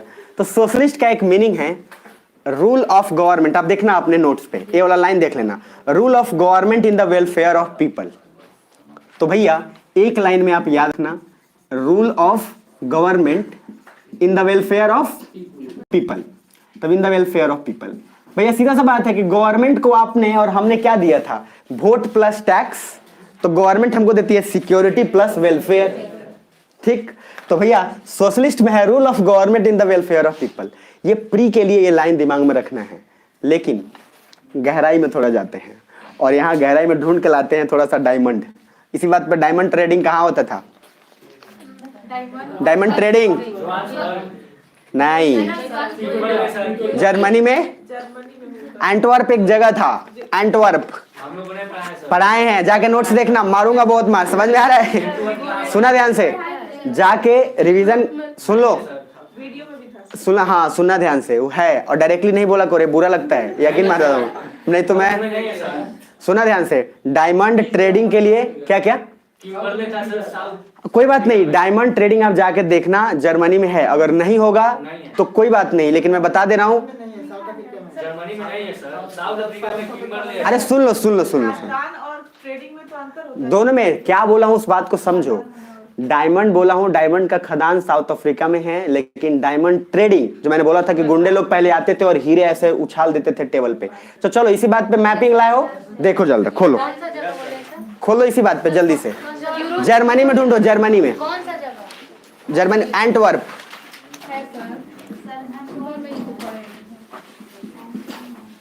पहले खोलो, और अभी अगर प्रभास हुआ ना, मैं अभी आपको पनिश करूंगा बहुत। ये वाला सुनो सुनो, इधर जर्मनी में देखना, जर्मनी में, यूरोप में, जर्मनी में देखना। नहीं है सर। अपना अपना नोट्स देखो, एंटवर्प जर्मनी, यूरोप में, एंटवर्प, जल्दी देखो।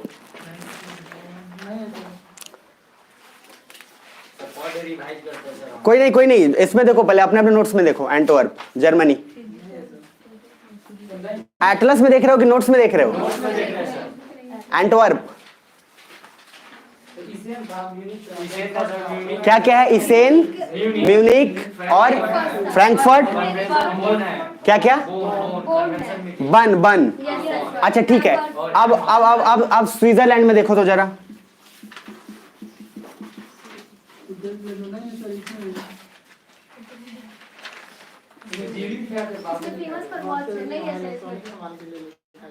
ठीक है, रुक जाइए। और आप देखना जरा बेल्जियम में देखना, बेल्जियम में, रुक जाइए, बेल्जियम में देखना। बेल्जियम में है सर। अब बताऊं मैं, बताऊं? इतना बहुत प्रभाव याद रखो, हम बहुत मेहनत से पढ़ाते हैं, जब आप नहीं हो तो डायरेक्टली उंगली कभी नहीं उठा सकते, याद रखिएगा। एक एक चीज मुझे याद है, क्या बताऊं क्या नहीं बताऊं। यस और नो? आप बोलना है कि नहीं प्रभास? प्रकाश है, इसीलिए दिमाग में रखिएगा, जो मैं पढ़ाता हूं मुझे पता है क्या, क्योंकि ये दिमाग में रखिएगा बात, ठीक है। डायरेक्ट आप उंगली नहीं उठा सकते, क्योंकि मैं पढ़ाता हूं इतना डेप्थ में, इतनी बार रिवाइज किया हुआ है कि वो दिमाग से कभी नहीं निकल सकती, और जब आपको नहीं पता हो तो एक्सेप्ट करिए। तो बेल्जियम है कि नहीं है? है प्रभास? तो जल्दी से सॉरी बोलिए, नहीं तो बताता हूँ। सुनिएगा ध्यान से, और प्लीज याद रखिएगा, बहुत मेहनत लगता है, इतना आसानी से ना कोई अगर मेहनत पे बोल दे कि 20 साल का मेहनत और एक बार में कोई बोल दे कि नहीं पढ़ाया है, बहुत लगता है। समझ में आ रहा है? मेरे जगह पे रख के देखना, बहुत मेहनत किया हूँ। आगे है ना, अब इसी बात पे, तो एंटवर्प आपको ऑलरेडी बता दिया, डायमंड ट्रेडिंग के लिए फेमस रहता है, ठीक है। अब इसी बात पे आगे बढ़िएगा, और लगभग सब ने एक सुर में सुर मिला दिया कि नहीं सर नहीं है, यही दिखाता है एकता। अरे समझ में, मतलब सब लोग नहीं, सुनेगा ध्यान से, आपने नहीं लिखवाया याद को, खैर बात खत्म करिए, बाकी है दिमाग में रखिएगा, और मेहनत पे एकदम जब कभी नहीं हो तो एक बार पहले देख लिया करिएगा, तब बोलिएगा कि बताएं कि नहीं बताएं। आगे नेक्स्ट, अब इसी बात पे सोशलिस्ट को समझेंगे जरा ध्यान से, ठीक है। अब सोशलिस्ट को ध्यान से समझ के आगे बढ़ेंगे और इस बात को डीपली समझना सोशलिस्ट को समझने से पहले। फर्स्ट याद रखना, वहां पे एक दिख रहा होगा आपको, ध्यान से देखना, government intervention in public welfare, एक लाइन दिख रहा होगा, इसका मीनिंग समझना, देखना, government interference in public welfare, in public welfare. देखो गवर्नमेंट क्या करती है, गवर्नमेंट ये करेगी कि आप देखो, जैसे मान के चलो मैंने दो चीज का डिफरेंस आपको पढ़ाया था, उसका यहां पे आएगा, एक आएगा कैपिटलिज्म और एक आएगा सोशलिज्म। इन दोनों को ना जरा समझना मजे से। कैपिटलिज्म और सोशलिज्म सुनना प्लीज। इसका हिंदी आपको ऑलरेडी बताया हूं, पूंजीवाद, और सोशलिज्म। अब सुनिएगा, सबसे मजेदार बात यह है कि कैपिटलिज्म में, जैसे मान लो एग्जांपल, सबसे बेस्ट एग्जांपल याद आता है कौन, अमेरिका। भैया इससे बढ़िया और कोई हो ही नहीं सकता, क्योंकि ऐसा कोई सगा नहीं जिसको ये सगा नहीं। अब भैया समझना, ये यूएसए क्या करता है कैपिटलिज्म के लिए, ऐसे बोलेगा सबसे फर्स्ट कि तुम्हारे में अगर कैपेसिटी है तो तुम जितना चाहो रिसोर्स का यूज करो और तुम अपना आगे बढ़ाओ। इसीलिए क्यों इंडिया के लोग ज्यादा अमेरिका जाना चाहते हैं, इसीलिए देखो अमेरिका के पास ऑलरेडी बहुत है तो वहां के लोग पी के सोए रहते हैं। मतलब ये ऐसा कहना मेरा इसका मीनिंग है कि वो लोग क्या है, उनके पास ऑलरेडी है, वहां पे क्या है, जीडीपी अच्छा है, वहां स्टैंडर्ड ऑफ लिविंग अच्छा है, तो वहां के लोगों को कोई दिक्कत नहीं है, तो वो लोग थोड़े से आलसी हो गए हैं। इंडिया के लोग तो अभी गरीबी से निकल के गए हैं अमेरिका, वहां इतना जबरदस्त मेहनत करते हैं कि ज्यादा 10-20 अमेरिकन को तो अपने अंडर में खटवाना शुरू कर देते हैं। भैया हो जाता है, और क्योंकि उन्होंने जबरदस्त मेहनत किया। बट आप सोचना, अगर किसी को बोला जाए कि तुम्हारे पास जितना रिसोर्स है उसको यूज करो और आगे बढ़ो, तो कुछ रिसोर्स का स्ट्रक्चर ऐसा होगा, मान लो ऐसा है सीन, एक आदमी के पास पूंजी ज्यादा हो जाएगा, अरे होगा नहीं होगा, बाकी सब लोगों के पास थोड़ा थोड़ा होगा, तो एक आदमी अकेले 60% लेके बैठा है और बाद बाकी सब लोग 40% में शेयर कर रहे हैं, कोई 5%, कोई 10%, कोई 11, कोई 15। यस और नो? अरे समझ नहीं रहे हो क्या? चिंता नहीं करो, गुस्सा कभी कभी आता है। आगे ना जरा, इधर 60% और ये रहा आपका 40%। अब इस बात को समझना कि इसका एक फायदा भी है और इसका एक नुकसान भी है। नुकसान तो सबसे पहले ये कि एक आदमी बैठा है चौड़ के और आदमी और लोग बैठा है एकदम जोता नहीं घस का हो, समझ में आ रहा है? एक पहले प्रचार होता था, ऐसा नहीं। अब भैया ये क्या है?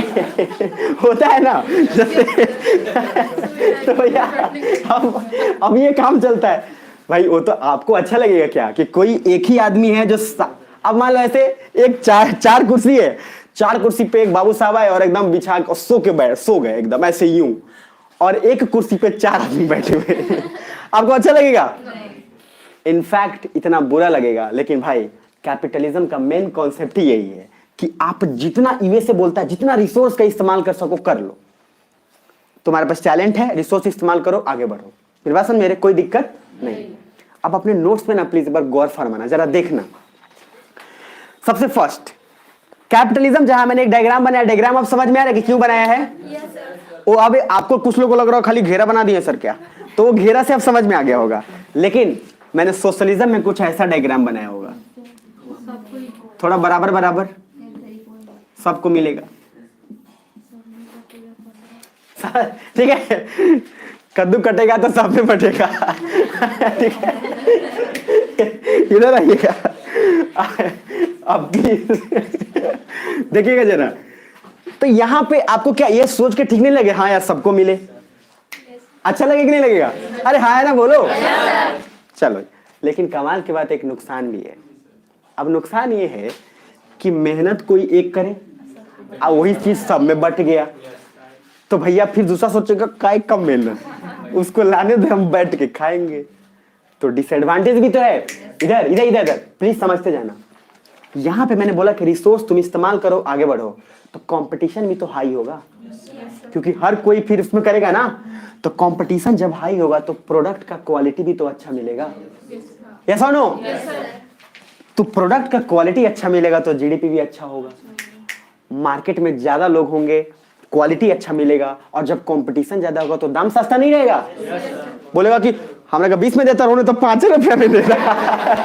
यस और नो? जैसे सब्जी वाला बोला था ना, सब्जी वाला भाई, सब्जी वाला ऐसा कॉन्सेप्ट है कि तुम उसको कोई बोले सब्जी कैसे भाव, कोई बोलेगा 20 रुपए का, मर्दों ने 10 रुपए। मतलब लगभग मोस्ट ऑफ द लोग ये बात बोलेगा कि उधर तो 10 रुपए में दे रहा है, आप यहाँ 20 रुपए दे रहे हैं, कहेगा तो जाइए उधर से ले लीजिए। इधर आइए, बात को समझिए। मैं आपको पहले बोल दे रहा हूं, आपको जब बता रहा हूं उस बात को समझना ये कि जब कंपटीशन ज्यादा होगा तो प्राइस क्या होगा, कम। तो प्राइस कम होगा तो हर लोगों को मिलने का भी अच्छा मौका मिलेगा लगभग, और कम प्राइस में प्रोडक्ट की क्वालिटी भी अच्छी होगी। लेकिन अब यहाँ पे आओ, जब सबको मिल जा रहा है तो कोई दौड़ेगा क्यों, और जब दौड़ेगा नहीं तो प्रोडक्ट की क्वालिटी बढ़िया कहाँ से मिलेगी। कोई एक आदमी मार्केट में है तो बोलेगा भैया, जैसे मार्केट में जब किसी का होता है ना कि मान लो आप धारा का तेल लेने गए और उतना दुकान में से सिर्फ एक दुकानदार के पास है मान लो धारा का तेल, वो पता चौड़ के बोलेगा 200, अब बोलेगा भाई 50 रुपए का 200 कैसे हो गया, तो कह रहे तो जाइए ले लीजिए उधर से।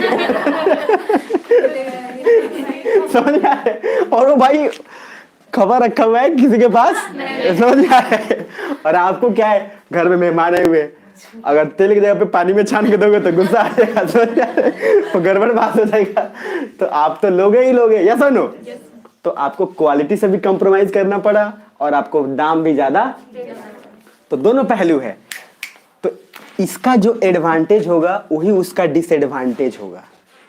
इसका जो एडवांटेज है समझिएगा, वही उसका क्या होगा, डिसएडवांटेज। ये कैसे, जैसे मैंने फर्स्ट बोला, यहां समझना, फर्स्ट बोला क्या कि आप देखोगे उसमें तो आपका पॉइंट फर्स्ट होगा कि कैपिटलिज्म में नेचुरल रिसोर्सेज पे सबका बराबर हक नहीं है। क्योंकि कैपिटलिज्म क्या बोलता है, तुम्हारे पास संसाधन है, टैलेंट है तो तुम एक्सप्लोर करो, और तुम्हारे पास नहीं है तो नहीं। अब जरा गौर फरमाना, अब वहां पे देखना प्लीज आराम से। सबसे फर्स्ट एडवांटेज में मैंने लिखा है क्या, हाई कंपटीशन। किसमें, सोशलिज्म में, कैपिटलिज्म में। तो कैपिटलिज्म में क्या, हाई कंपटीशन। दूसरा क्या लिखा है, quality is nice and price cost is checked that is low due to competition. तो भैया लो तो रहेगा ना, नहीं तो बिकेगा ही नहीं, क्योंकि कोई आदमी 10 रुपए में बिक देगा। यस और नो? अरे समझ रहे यही है ना सब? कोई XYZ याद नहीं कर रहा ना, आगे आएगा नेक्स्ट। अब जरा देखिएगा, मैंने जो एडवांटेज लिखा है कैपिटलिज्म का वही डिसएडवांटेज है सोशलिज्म का। क्या है, नो हाई कंपटीशन। दूसरा क्या, no best quality, price will be not check, price will be high. अब आना, कैपिटलिज्म का मतलब होता है natural resource is owned by private and due to this जो जितना रिसोर्स यूटिलाइज कर ले बस उतना गवर्नमेंट उसको कुछ भी कहेगा नहीं। So competition is high, quality is nice, price is low, but have some disadvantage. तो डिसएडवांटेज क्या है देखना, एक तो पहली बात कि इसमें अमीर लोग अमीर बनते जाएंगे, यस और नो, और गरीब गरीब रह जाएगा। तो कैपिटलिज्म में अमीर अमीर बनता जा रहा है और गरीब गरीब। अब उसके बाद नीचे दूसरा, नो चेकिंग ऑफ इम्पैक्ट। भाई अगर आप ये देख ही नहीं रहे हो कि कितना असर हो रहा है नहीं हो रहा है, तो आदमी तो जितना मन उतना रिसोर्स लेते जाएगा, और लेते जाएगा तो पॉल्यूशन का भी तो खतरा है। यस और नो? उसके बाद और भी सारे प्रॉब्लम्स क्रिएट हो जाएंगे, अलग अलग डिजीज भी शुरू हो जाएगा। अब चाइना की तरह हराम को कुछ भी खा जाता है, सांप हो तो अलग बीमारी समझ में, तो भाई भी तो बीमारी होना शुरू है। अब नीचे आना जरा, अब मैंने लिखा है खराब करो या जो करो कोई नहीं बोलेगा। अब इस बात को जरा समझना, इधर प्लीज आप लोग गौर फरमाना, प्लीज गौर फरमाना, जरा इधर समझना। लेकिन आप सोच के देखो, सोशलिज्म में गवर्नमेंट क्या बोलती है कि पहले रिसोर्स पे हक गवर्नमेंट का है और गवर्नमेंट उसके बाद डिसाइड करती है कि सबको मिलेगा, बराबर बराबर बांटती है। मेरी बात समझ में आ रही है? ये सोशलिज्म का चक्कर है और ये क्या है, कैपिटलिज्म का। तो जरा इसका एडवांटेज देखना। पहली बात, इक्वालिटी होगा सभी को, अरे इक्वालिटी तो होगा। दूसरा, इंक्लूसिविटी। ये इंक्लूसिविटी मैंने पहले भी बताया था आपको IR में, मैंने बोला था एक होता है एक्सक्लूसिव और एक होता है इंक्लूसिव। तो जैसे मॉल में बोलता है एक्सक्लूसिवली ऑन फ्लिपकार्ट या एक्सक्लूसिवली ऑन वी-मार्ट, तो एक्सक्लूसिव मतलब होता है ओनली वन, एक मतलब बोलता है जैसे एक्सक्लूसिवली बोले तो सिर्फ बोले कि सिर्फ अमेजोन पे ही मिलेगा, और इंक्लूसिव मतलब होता है साथ साथ। तो इंक्लूसिव मतलब साथ साथ, सबका साथ सबका। तो इंक्लूसिव हम टोटलिटी में करते हैं। मेरी बात समझ रही भैया, मैंने कुछ नहीं बोला है। अब देखो अब इंक्लूसिव क्या होता है, इंक्लूसिव मतलब सबको साथ लेके चलेंगे, और एक्सक्लूसिव मतलब सिर्फ अपना। तो एक्सक्लूसिवली ऑन अमेजोन मतलब सिर्फ ये अमेजोन पे मिलेगा, इंक्लूसिवली बोले तो लगभग सब पे मिल रहा है। मेरी बात समझ में आ रही है? तो कम से कम सोशलिज्म का एक फायदा तो जरूर है कि आप सबको लेके चल रहे हो, और इंडिया ऐसा देश है जहाँ सबको साथ लेके चलने में थोड़ा सा अच्छा ही लगता है, भले वो आदमी कितना भी हरामखोर क्यों ना हो, या सुनो, लेकिन लेके चलना मजबूरी है। अरे तो लोग गांव वाले बोलते हैं देखो कैसन बेटा बा बाप के छोड़ दे लो हारा समझ में ऐस करने चल गया खैर कोई बात नहीं। अब जरा ना प्लीज नीचे आना, इधर इधर इधर, अब देखना, अब मजा आएगा आपको। इस भावुक एग्जाम्पल से क्या समझ आया सुनना इधर प्लीज सभी लोग। यूएसए क्या है? और भैया सोशलिज्म तो बिना बोले इंडिया हो गया, हो गया नहीं हो गया? आपको आगे मैं पॉलिटी में जब आगे पढ़ाऊंगा केशवानंद भारती केस वगैरह सब में, तो बैंक को राष्ट्रीयकरण कर दिया गया, नेशनलाइज कर दिया गया, फिर हटाया गया, क्यों हुआ क्या हुआ सारा कुछ समझ में आएगा यही से। कमाल की बात सुनना, इंडिया आपको दिख रहा है ना कि भैया सोशलिज्म है, और यूएसए पूरा दिख रहा है घोर पूंजीवाद है, लेकिन सुनना दुनिया में पहला अनएम्प्लॉयमेंट भत्ता देने वाला यूएसए है। और सुनना दोस्त, तो ये क्या, ये फीचर कैपिटलिज्म का है, ये तो सोशलिज्म का फीचर हुआ ना। सुनना सुनना ध्यान से। और दूसरा, जितना भी पहले मैटरनिटी, जैसे जो कोई माँ है जिनका कोई बच्चा नहीं है, कोई उनको संभालने वाला नहीं है, उनके लिए पूरा का पूरा सिस्टम और फीचर्स और सुविधा देने वाला स्टार्ट यूएसए नहीं किया। तो क्या ये फीचर कैपिटलिज्म का है? और सुन लो इधर आना जरा इधर, वर्ल्ड में सबसे ज्यादा प्राइवेट एयरलाइंस इंडिया में है। आ रहे समझ में? तो क्या फीचर सोशलिज्म का है? और सबसे ज्यादा मोबाइल कंपनी पेमेंट के लिए इंडिया में है, चाहे पेटीएम से लेकर सबसे ज्यादा, यहाँ पे सबसे ज्यादा पेमेंट इंटरफेस इंडिया में। क्या है? सोशलिज्म का फीचर है। कुछ समझ आ रहा है? तो भैया आम आदमी को लगता है अपन सोशलिज्म है, फर्स्ट लाइन बोला था, आज ना तो कोई कंप्लीट सोशलिज्म है ना कोई कंप्लीट कैपिटलिज्म है, और उसका उदाहरण आपके सामने है, हम नहीं बक रहे। समझ में आ रहा है? वो पूरा का पूरा डेटा बता रहा है, पूरा का पूरा सबसे ज्यादा प्राइवेट एयरलाइंस भैया इंडिया में चलता है, और इधर इतने अच्छे अच्छे काम भाई यूएसए ने भी किया है। तो इसीलिए क्या बोलोगे इंटरव्यू में सबसे फर्स्ट या मेंस में कि yes we are socialist, but the way we are socialist is totally changed. मेरी बात समझ में आ रही है? और इसमें भी वही 3 फैक्टर डालोगे, क्योंकि हम इवॉल्व हैं, हम इंटरडिपेंडेंट हैं, और हमारी मजबूरी है क्योंकि हमारा नेशनल इंटरेस्ट उसी में है। अरे कुछ समझ आ रहा है? मजा आ रहा है? तो कहने के लिए तो सिर्फ प्रियम्बल है, लेकिन अपने आप में बहुत कुछ है। ये आप कहने के लिए याद रख लेते हैं सोशलिस्ट, बट सोशलिस्ट सिर्फ उतना ही नहीं है। अरे ईमानदारी से बोला यस और नो? मजा आ रहा है? अब आना अब ये के स्टेप, इसके बाद कुछ अलग ही लेवल का मजा आएगा। तो प्रकाश अब ये आपको टफ दिख रहा है? अब मजा आ रहा है ना? अब आगे आना जरा, मजा अभी और आएगा। तो अब आपको नोट्स में पूरा चीज सुनना ध्यान से आजकल, इसीलिए आप कभी भी नहीं बोलोगे कि कोई कंट्री कैपिटलिस्ट है या कोई कंट्री कंप्लीट।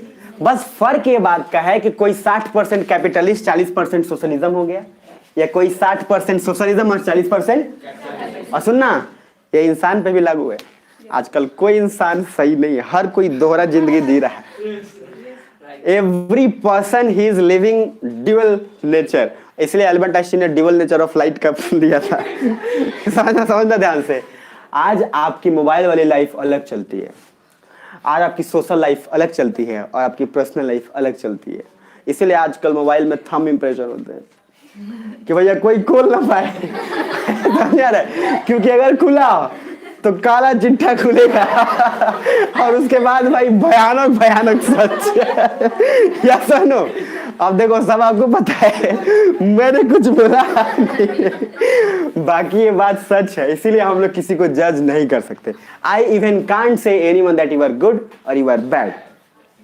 आपको खुद पता है कि आप क्या हो, और अंदर से आपको खुद पता है। लेकिन याद रखना, रिजल्ट लाने के लिए आपका रेशियो जरूर इतना होना चाहिए, 80:20। 80% आपको थोड़ा सा गुड पोर्शन में जाना है, 20 तो आप कभी खत्म कर भी नहीं सकते। आ रहे समझ में? इसलिए दिमाग में रखिएगा, बाद बाकी चीजों का चिंता। जैसे मैं एज ए पर्सन बोलूं तो मैं बहुत ज्यादा सोचता हूं, मैं बहुत ज्यादा सोचता हूं, इनफैक्ट बहुत शुरू से मेरी हैबिट ही वैसी है। लेकिन हाँ, उतना ज्यादा मुझे सोचने की एक्चुअली जरूरत थी नहीं। बाकी मैं बहुत चीजों को रिग्रेट भी करता हूं, तो मैं अपनी लाइफ को थोड़ा कॉम्प्लेक्स बना, इसलिए मैं आपको बोल रहा हूं कि ज्यादा कॉम्प्लेक्स में आप लोग तो वैसे रहते ही नहीं है, मैं सिर्फ ज्यादा बनाता हूं। जैसे मुझे किसी को बुरा लग गया तो मुझे बड़ा बुरा लगने लगता है सडनली, तो थोड़ा कम भी करना है कि अगर वो है तो मे भी उसकी दिक्कत भी है, उसका भी कुछ अपना एटीट्यूड है। मेरी बात समझ में आ रही है? उसका भी कुछ बिहेवियर है जो उसको ऐसा लाइफ दे रहा है। खैर कोई बात नहीं, आगे आइएगा। और उसके बाद अभी मैंने 2 वर्ड बताए हैं, एक बताया क्या, सॉवरेन, और दूसरा सोशलिस्ट। और सोशलिस्ट में हमने कैपिटलिज्म को लपेट लिया। आ रहा समझ में? मजा आ रहा है? आप सुनना, सॉवरेन का मतलब है फ्रीडम फ्रॉम इन्फ्लुएंस, सोशलिज्म और कैपिटलिज्म आपके साथ है। लेकिन एक बात याद रखिएगा, today in the entire world no country is complete socialism और कंप्लीट कैपिटलिज्म, ये दिमाग में रखिएगा। और इसी के बाद पे आगे आइएगा, नेक्स्ट आगे। इसीलिए मैंने लिखा है, so page number 35, so USA is capitalist but also done socialist work and India largest FDI but railway is operated by यहाँ सबसे ज्यादा फॉरेन डायरेक्ट इन्वेस्टमेंट आता है इंडिया में, मतलब विदेशों से सबसे ज्यादा इन्वेस्टमेंट, विदेशों से सबसे ज्यादा पैसे आते हैं यहाँ पे। और रेलवे लेकिन चलाती है हमेशा गवर्नमेंट। उसके पीछे कारण भैया, रेलवे का दाम बढ़ गया ना तो आम आदमी क्या खतरे में। आम आदमी सीधा बोलता है पटरी पे सो जाएंगे लेकिन रेलवे का दाम भैया बढ़ना। बट आगे आना, नेक्स्ट कंक्लूजन मैंने लिख दिया है। कंक्लूजन में क्या है, today no one is completely socialist और socialism because we have seen that both USA and India are evolved in socialist and capitalist in spite of they are actually being not.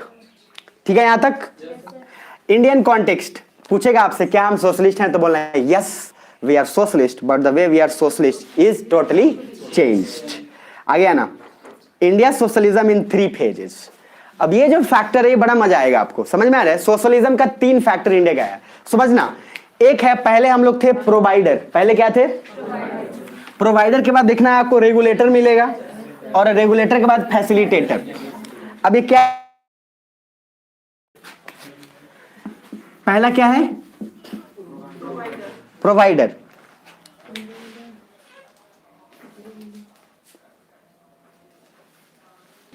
सबसे first provider, provider के बाद हम बने क्या?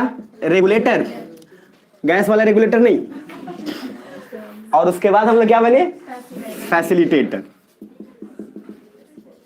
आप सुनिएगा please, अभी तक सब ठीक है ना? कहीं और नहीं चलेगा ना? इधर है ना, जाने भी नहीं देंगे। ये देखना, ये क्या? प्रोवाइडर। देखो इंडिया जस्ट जब आजाद हुआ तो इतना अपने पास कुछ था नहीं। और सुनो, आपको तो ऐसे भी पता है जमींदारी प्रथा, भैया ये जरूरी नहीं, ये बात याद रखना कि अंग्रेज ने सताया है, बात सही है, लेकिन अपने ही लोगों ने अपने को सताया है, ये भी बात दिमाग में रख लेना। और आपको मैं बताऊंगा आगे आयर में प्रूफ हो जाएगा, और हिस्ट्री में भी। अपने लोग इतना सताए हैं ना, उतना अंग्रेज सताया शायद नहीं होगा। मैंने उस भी हरामखोर कम तो नहीं किया है, लेकिन अपने लोग जब सताते हैं तो ज्यादा दुख होता है, इसलिए मैंने बोला कि अपने लोग ज्यादा सताए हैं। दूसरा कोई सता के चलेगा तो कोई फर्क नहीं होता। जब अपने लोग सताते हैं ना तो दिल टूट गया, शीशे का दिल था मेरा, पत्थर का जमाना था, दिल टूट गया। तो भाई अपने लोग का दिल ज्यादा टूटता है। उसके बाद आप गाओगे जब चोट लगी दिल पे दिल टूट ही जाना था, ऐसा ही कुछ है ना, दिल टूट गया। इधर प्रोवाइडर हम इसलिए थे क्योंकि सब के सब जमींदारी सिस्टम में लोग हड़प रहे थे। और मैंने क्या बोला, हम उस समय कैपिटलिज्म थे क्योंकि जमींदार हड़प रहे थे ना, और जमींदार जितना चाह रहे थे अमीर अमीर होते जा रहे थे और गरीब मेरे बात समझ में रहे हो? तो अमीर अमीर होता जाए, गरीब गरीब होता जाए। आपको आगे फिर इसी में पढ़ाऊंगा। इसीलिए गवर्नमेंट ने बोला था कि राइट टू प्रॉपर्टी एक्ट हमको खत्म करना ही पड़ेगा, और इसीलिए हमने पूरा पूंजी पे, जमीन पे पहले अपने कब्जे में लिया और फिर उस जमीन को उन सब में बांटा जिसको जरूरत एक्चुअली थी। मेरी बात समझ में आ रही है? तो हम क्या प्रोवाइडर का काम नहीं कर रहे? नहीं कर रहे?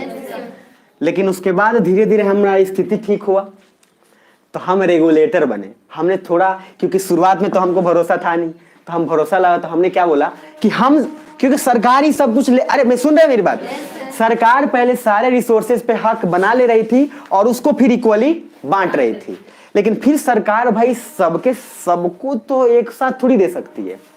मैंने सरकार अकेले, अब प्रधानमंत्री मोदी हर जगह गांव में पंचायत में आके तो सारा कुछ कर नहीं सकते। हमारा स्थिति भी ठीक हो रहा था तो हमने क्या किया, हमने बोला कि चल भाई थोड़ा कोई और काम हम किसी और को भी थोड़ा देते हैं ताकि वो भी काम करे और सब लोगों तक पहुंच जाए। ये हुआ रेगुलेटर। लेकिन अभी भी हम डरे हुए थे क्योंकि हमको लोगों पे भरोसा, और आपको बता दिया हूं कि लोगों पे भरोसा हमको क्यों नहीं था, हमको कानून पे भरोसा था। मेरी बात समझ में आ रही है? इसीलिए हम अभी किसी को दे नहीं रहे थे कि तुम ये करो, तुम वो करो, तुम ये करो। अब हम काफी अच्छे स्थिति में आ चुके हैं तो अब हम फैसिलिटेटर का काम करते हैं। मतलब क्या, गवर्नमेंट क्या बोलती है, तुम टैक्स दो बाकी तुम्हारा सारा काम हो जाएगा। तो आपको ऑनलाइन विंडो सिस्टम, आपको टैक्स भरना है, आप ऑनलाइन कर लो सारा को। हाँ है ना? तो अब हम प्रोवाइडर से चले थे, रेगुलेटर पे आए और अब हम फैसिलिटेटर हैं। मतलब आप सिर्फ टैक्स दो और खुद का काम खुद से निपटा लो, आपको ज्यादा घूमने की जरूरत नहीं। भाई अगर आज बैंक में जो ऑनलाइन ट्रांजेक्शन ये सब सारा कुछ हो गया है तो आप इस सोच के देखो कितना फायदा है आपको। आज फोन पे कुछ भी हो, फोन पे कुछ भी हो, फोन पे, गूगल पे, तो कहीं ना कहीं आपने किया। तो आज फैसिलिटेटर है ना, बस आप टैक्स ईमानदारी से भरते रहो, आप टैक्स भरो, आपको लोन भी मिल जाएगा आसानी से। आ रहे समझ में? है ना? तो सोशलिज्म 3 तरीके से कन्वर्ट होते हुए आया। पहला क्या था, प्रोवाइडर देते थे, दूसरा रेगुलेटर, और अब क्या है, फैसिलिटेटर। तो अभी सुनना ध्यान से, नेक्स्ट पेज पे आना, और नेक्स्ट पेज के आने के बाद जिंदगी आपको अलग बदलने वाली है। और मैं आज कोशिश करूंगा पूरा खत्म कर दूं, जितना देखते हैं उतना तक, ठीक है, जहां तक बर्दाश्त हो जाए आपको। लेकिन जब मुझे पढ़ाना होगा तो मैं पढ़ा ही लूंगा, ठीक है। आपके पास, जब मेरे पास आ गए हो तो कोई ऑप्शन नहीं है। 1 साल तक आपको सिर्फ व सिर्फ पढ़ना है। ले जी, जो बचा है, गला तो मेरा भी सूख गया है। नहीं ठीक है, ले लीजिए। अब सुनिएगा जरा, क्या हुआ 2 ही शब्द में इतने। इधर कहने के लिए क्या था, कहने के लिए क्या था, सिर्फ सॉवरेन था और सिर्फ क्या था, और हम याद भी कर देते, we the people of India resolve to control rights for sovereign justice equality fraternity. अब भैया हम बोल लेते थे, समझ आए? अब हम सिर्फ इतना ही बोल लेते थे, बट इसके अंदर और भी है। अब और जो है ना, ये जो आ रहा है तीसरा, ये पूरा भरपाई कर देगा। हेलो, अब तक कहां थे, सॉवरेन, फ्रीडम फ्रॉम इन्फ्लुएंस, दूसरा सोशलिज्म एंड कैपिटलिज्म। उसमें कंपटीशन कहां हाई होगा, कितना प्राइस होगा, बेस्ट क्वालिटी क्या मिलेगा, नहीं मिलेगा, क्लियर। और सोशलिज्म का एक मीनिंग समझना कि गवर्नमेंट नेचुरल रिसोर्स को अपने कैप्चर में रखेगी और उसको इक्वली सब में डिस्ट्रीब्यूट करेगी, तो इसलिए इक्वालिटी होता है। मनरेगा बहुत बड़ा एफर्ट है, तो मनरेगा भी तो एक सोशलिज्म का काम है, यस और नो। और गवर्नमेंट ने बराबर बांट में बांटा भी। अब जरा जो आ रहा है खतरनाक है ये, तो पेज नंबर क्या है, 35 या 36? हाँ, अब एक वर्ड आएगा आपको, सेकुलर। और भैया ये जीवन के अलग आनंद देगा आपको, सुन लेना। कहने के लिए ना लोग बोलते रहते हैं, सब सुन रहे हो? तो कमाल की बात क्या हुई, आप ये तीनों वर्ड को अपने अपने अपने कॉन्सेप्ट पे समझना। पहला बोला था सॉवरेन, तो प्रियम्बल में सॉवरेन क्यों वर्ड यूज हुआ, क्योंकि वर्ल्ड वार और कोल्ड वार सब चल रहा था, सेकेंड वर्ल्ड वार भी जस्ट खत्म हुआ था। इधर मैंने दूसरा वर्ड बोला आपको क्या, सोशलिज्म और कैपिटलिज्म। उस समय मैंने बोला जमींदारी प्रथा इतना ज्यादा डोमिनेंट था कि क्या हो रहा था, सब लोग हड़प रहे थे, तो हमको सोशलिज्म वर्ड डालना पड़ा कि नहीं बेटे, ये कैपिटलिज्म नहीं है कि जिसको जितना मन उतना खींचते जाएगा, इसीलिए हमने सोशलिज्म डाला। आप सोचो, प्रियम्बल का एक एक शब्द, भले ही हमने मजाक में बोला, लेकिन एक एक शब्द उस समय की स्थिति को दर्शाता है कि उस समय की स्थिति क्या थी। अरे हाँ है ना? और हम उसके एक वर्ड से समझ सकते हैं कि उस समय आखिर चल क्या रहा था। अब जो तीसरा वर्ड है सेकुलर, ये भी दर्शा देगा, क्योंकि इंडिया ही मात्र ऐसा कंट्री है जहां इतना डाइवर्सिटी है, पता नहीं कौन कौन धर्म, कौन कौन जाति, भाई इतनी जातियां हैं, एक तो प्रजाति से कम जाति ज्यादा है, समझ में? प्रजाति और जाति में बहुत फर्क है। यहाँ तो जाति के अंदर जाति, फिर अरे आदमी जाति जानने में जिंदगी बिता देगा तो नॉलेज कब लेगा। आ रहे समझ में? इतना पता नहीं कौन हरामखोर बनाया, आज तक समझ में नहीं आया। अब इसलिए ये एग्जैक्टली आप सोचो, most of the people in the world, जहां वो लोग क्यों ज्यादा डेवलप कर गए, उसके पीछे ये भी रीजन था, because religion is separated from government. यहां पे आज भी रिलीजन हैम्पर करता है। कुछ भी हुआ तो सीधा उसको रिलीजन से जोड़ दिया जाता है। कुछ भी हुआ तो जज साहब बुर्का नहीं पहन सकते, तो आप साहब ये, अरे भाई जो नियम है, जो पहनना है तुम पहन लो भाई, एजुकेशन तो दो। यस और नो? एजुकेशन दो। और कमाल की बात ये कि इलेक्शन समय ही क्यों ये सब होता है? इलेक्शन समय ही क्यों नकाब हो? उतना साल से नकाब में कोई दिक्कत नहीं था, इलेक्शन समय क्या हो गया आपको दिक्कत। और एक बात याद रखिएगा, मैं पहले भी बोल चुका हूं, अपने लिए, और मैं पर्सनली बोलूं और आपको लोग पर्सनली बोलूं, आपके लिए सिर्फ लॉ बड़ा है और कुछ बड़ा नहीं, दिमाग में रखें। क्योंकि आप ऑफिसर बन रहे हैं, आपको सिर्फ लॉ देखना है। लॉ इज ग्रेटर, ठीक है, लॉ ग्रेटर नहीं है, खत्म। हर जगह। अब ट्रिपल तलाक का एग्जांपल दिया था मैंने। ट्रिपल तलाक में क्या है भाई, धर्म के नाम पे औरतों का शोषण ही तो था। इतने 10, 15, 20 साल से औरतें साथ रहे, आप बोल दिए तलाक तलाक तलाक, ये क्या है? और उसके बाद अलग, और फिर जाके तुम दूसरे को लेके चले आए। मतलब हद है भाई, ऐसा नियम तो गजब का है तुम्हारा। उसका क्या होगा जो 40 साल की हो चुकी है, किसी को वो क्या, कहां जाएंगी, क्या सरवाइव करेंगी वो? ऐसा नो? तो धर्म के आड़ पे सताना बंद करिए। और हिंदू धर्म में बताओ, सती प्रथा जिंदा जला रहे भाई क्या चल रहा है ये? उससे तो कहीं ज्यादा अंग्रेज डोमिनेट करें, क्या चल रहा है आपको ये समझिए। हम लोग तो परेशान करें, जिंदा ही जला दे रहा है। अंग्रेज भी मतलब अलग लेवल पे। इसीलिए प्लीज आपसे याद रखिएगा एक बात, you are the officer and you are going to be an future officer, mind it. If law allows you, follow it. Laws doesn't allow you, don't follow it. अगर आपको लॉ का नहीं पालना करना है तो आप ऑफिसर मत बनो, सिंपल कॉन्सेप्ट है। अगर आपको पर्सनली बुरा लग रहा है तो छोड़ दो, लेकिन जब तक आपको ऑफिसर बनना है तब तक आपके लिए सर्वोपरि क्या है? लॉ। लॉ बोलता है करो तो करो। मैंने बोला कि सीए के दौरान शाहीन बाग में दिल्ली में पूरा जबरदस्त कांड हो रहा था, मारे जा रहे थे, खूंखार एकदम, पूरा गजब का सीन था दिल्ली में। I was also there at that time. और एसपी आराम से बैठ के चेस खेल रहा है।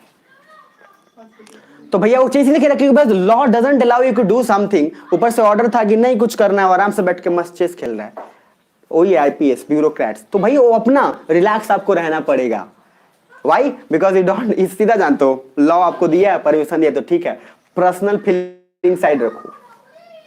अरे समझ में? क्योंकि पर्सनल फीलिंग हर जगह लगाओगे तो कोई भी लॉ एंड ऑर्डर से जो कानून है वो पास नहीं होगा। इसीलिए डीएमओ और वो लोग ज्यादातर टेंशन नहीं लेते कि तुम्हारा साइन हुआ कि नहीं हुआ या तुम आया कैरेक्टर सर्टिफिकेट के लिए बनाए नहीं बनाए, कोई दिक्कत तुमको ज्यादा नहीं है। क्योंकि जिसको होना है वो आके आपसे सख्ती से पेश करेगा।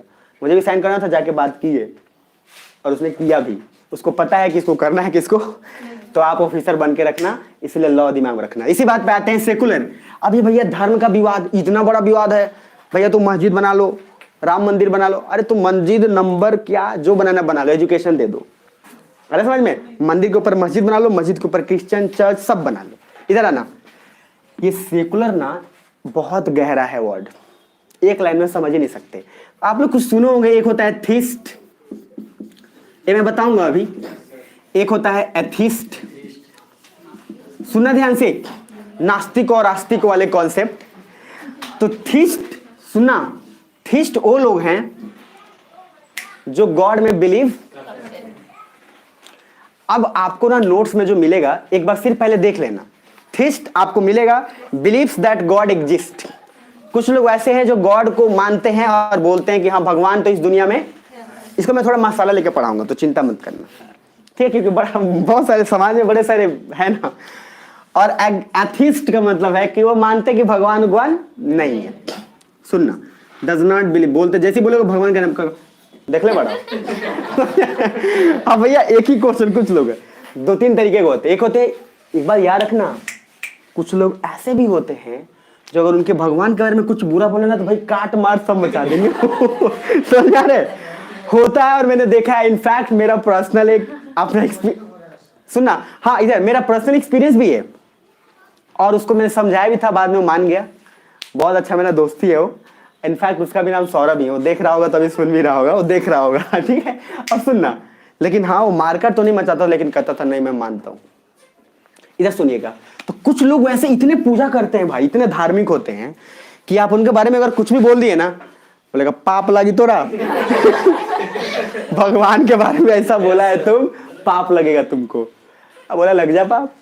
इधर इधर हमने तेरा क्या बिगाड़ दिया भाई। अब एक ऐसे किस्म के लोग होते हैं जो कुछ भी बोलोगे उनको कितना भी भगवान में भरोसा, बोलेंगे अरे पूजा कर, अरे तू कर। हम ऐसा मानते उनते नहीं। एक होता है बीच का एग्नोस्टिक, ये भैया देखो बड़ी कमकूल होते हैं, आपको यही बनना है। देखो भैया आप ऐसे देखो, हमको पता है कि भगवान नहीं लेकिन कोई एक सुपर पावर है, हम मानते हैं। अब तुम मानो या नहीं मानो हमको कोई दिक्कत। अब सोच के देखो स्ट्रेस रिलीज हो गया यार। तुम अपना मान रहे हो नहीं भाई, हम नहीं मानते, लेकिन अगर तुम मानते हो उससे हमको कोई दिक्कत, हमको कोई तकलीफ नहीं है। तुमको मन है तुम मानो, नहीं तो। ऑफिसर यही होते हैं। अगर आप में क्वालिटी नहीं है तो आप इसको डेवलप करके रख लीजिए। मेरी बात समझ में आ रही है? क्योंकि जब आप डीएम और एसपी या बीडीओ बनते हैं तो जब आप जाओगे तो आपको मस्जिद में चादर भी आपको उड़ाया जाएगा, मंदिर में आपको टीका भी लगाया जाएगा, क्रिश्चियन वाले। तो आप सोचो ना कितना अच्छा मौका है आपके पास कि आप हर धर्म से जुड़े हो, हर किसी का भेद आराम से मस्त जा रहे हो। इससे बेहतर और क्या चाहिए? अब आप जाके बोले कि नहीं हमको टीका मत करो, टीका से एलर्जी है, और आप गए और फिर किसी और धर्म का चोला पहन लिए, तो कुछ लोग तो बोलेंगे ना, क्योंकि आप ऑफिसर हो तो बोलेगा बड़ा हरामखोर बा डीएमओ आई। या सुनो, हमारा टीका नहीं लगवाया, उधर जाकर चादर ओढ़ के आ गया, मिलेगा ही खोपचा में। भाई वो मिलेगा नहीं जल्दी। लेकिन इधर कमाल की बात यह है कि सोचो एज एन ऑफिसर आप अगर किसी को मना करते हो, आपने डिसरेस्पेक्ट किया, या सुनो, तो आप किसी के फीलिंग्स को मत करो। सोचो ना कितना मजा है। आज भी दशहरा है, इधर मुहर्रम है, इधर कुछ और है, आप इधर भी है, टीका भी हो गया, आप सोचो धर्म का चादर भी ओढ़े हुए हो, आप क्रिश्चियन का कुछ और भी अपना लिए हुए हो, प्लस पहने हो, क्या मजा है मतलब। और ये आपको ऑफिसर बनने पे ही सुख मिल सकता है। अरे समझ में? क्योंकि आपको मुस्लिम भी आएंगे और बोलेंगे सर आके फीता काट दीजिए, आपको हिंदू भी आके बोलेंगे सर फीता काटिएगा, क्रिश्चियन भी आके बोलेंगे सर एक बार आइए वहां बटना है। ऐसा नो, तो दिमाग में रखिएगा एग्नोस्टिक। हाँ भाई हम सुपर पावर में बिलीव करते हैं, गॉड पे ज्यादा बिलीव नहीं करते, लेकिन तुम करते हो या नहीं करते हो हमको उससे कोई प्रॉब्लम नहीं है, तुम्हारी मर्जी है, तुम करोगे तब भी अच्छा है, नहीं करोगे कोई दिक्कत नहीं। तो आपको भैया यहीं पे रहना है, और यूपीएससी एस्पिरेंट और आईएएस को पढ़ने के लिए जनरली आपको यही टिकना भी चाहिए। अगर आप थोड़ा भी इधर गए और थोड़ा भी इधर गए, इसलिए मैंने बोला था ना, पॉलिटी पढ़ाने से पहले मैंने बोला था कि पॉलिटी और हमको ना तो पीएचडी करना है ना ही लॉ करना है, उसके बीच में है आईएएस। आ रहा समझ में जो मैं आपको करा रहा हूं। तो अब इधर सेकुलर में सुनना, 3 वर्ड है, थेस्ट, एग्नोस्टिक और एथिस्ट। तो थीस्ट, एग्नोस्टिक और एथिस्ट, यहां तक ठीक है? थीस्ट क्या था? जो बिलीव नहीं करे, जो गॉड में बिलीव करे। अब सुनना जरा, मजा आएगा आपको। इसी के कॉन्सेप्ट पे कुछ अलग अलग कारण है, तीनों पहले देख लिया आप। अब सुनना, इधर इधर इसी पे 2 कॉन्सेप्ट पे आया, स्टेट पे। एक क्या आया? Theist state. आप बालाजी क्लास में हो, मैं थोड़ी देर में कॉल करूं? हेलो, सुनेगा। एक क्या है? थीस्ट स्टेट, और दूसरा है एथिस्ट स्टेट। सुना ध्यान से, लेकिन इसको अलग नाम देते हैं, इसको सेकुलर स्टेट भी बोलते हैं। बट अभी समझना, क्योंकि ये कॉन्सेप्ट नहीं बताता तब तक नहीं होता। बोर हो गए क्या? ठीक है ना, आना इधर। तो थीस्ट स्टेट, इधर थीस्ट स्टेट का वो मीनिंग, और याद रखो मैंने बोला था कि जब स्टेट लिखो पहले कैपिटल हो उसका मतलब कंट्री समझना, और अगर स्मॉल उसका मतलब राज्य समझना। बाकी कहीं कहीं पे यूज होता है तो आप समझ लेना कि किसका यूज हो रहा है किसका नहीं। इधर ऐसा देश जहां पे सिर्फ धर्म उसका सर्वोपरि हो। सुनना इधर इधर प्लीज, इधर देखना, नोट्स में जब बोलूं तभी देखना। ऐसा कंट्री जहां धर्म बड़ा हो, और धर्म इतना बड़ा कि कानून से भी बड़ा हो, वही है सऊदी अरबिया। सुनना ध्यान से। और सऊदी अरबिया बोलूं तो एशिया का मैप चमक रहा है इधर। तो सऊदी अरबिया में इस्लाम धर्म डोमिनेंट है, वहां इस्लाम को ऑफिशियल धर्म माना गया है। अभी समझना मजा आएगा। और वहां पे इस्लाम के कोई भी लोग को टैक्स नहीं देना पड़ता है, 1 भी रुपये टैक्स नहीं। बस उनकी इच्छा हो तो साल में एक नजीजा या एक नाम है उसका जिसको जकात बोलते हैं। सुनना, ये जकात होता है। आप सोच के देखना किसी धर्म में और किसी देश में रहने, यही मैंने बोला कि ब्यूटी मेरा क्लास का यही है कि आपको पता चल जाएगा कि किस देश में जाके रहें भी और किस में नहीं रहें, कहाँ का क्लाइमेट क्या है, कहाँ का नहीं। सुनना, इस्लाम धर्म बड़ा है और याद रखना, इस्लाम अगर लॉ और इस्लाम में कॉन्फ्लिक्ट होता है तो वहां धर्म को देखा जाएगा और धर्म के हिसाब से ही लोगों को चलना पड़ेगा। आपको सोच के थोड़ा लग रहा है ना, अजीब सा डर सा लग रहा है। अब सुनना, और वहां टैक्स भी नहीं देते, एक जकात होता है। जकात होता है कि साल भर में आपको अगर खुद से मन किया आप इस्लाम धर्म के हैं तो आप दे सकते हैं टैक्स, आपको मन अपने मर्जी से, एक चैरिटी की तरह। आ रहा समझ में? ये है भैया थीस्ट स्टेट। अब सुनना, ये एथीस्ट स्टेट को हटा के मैंने लिखा सेकुलर स्टेट। क्या लिखा?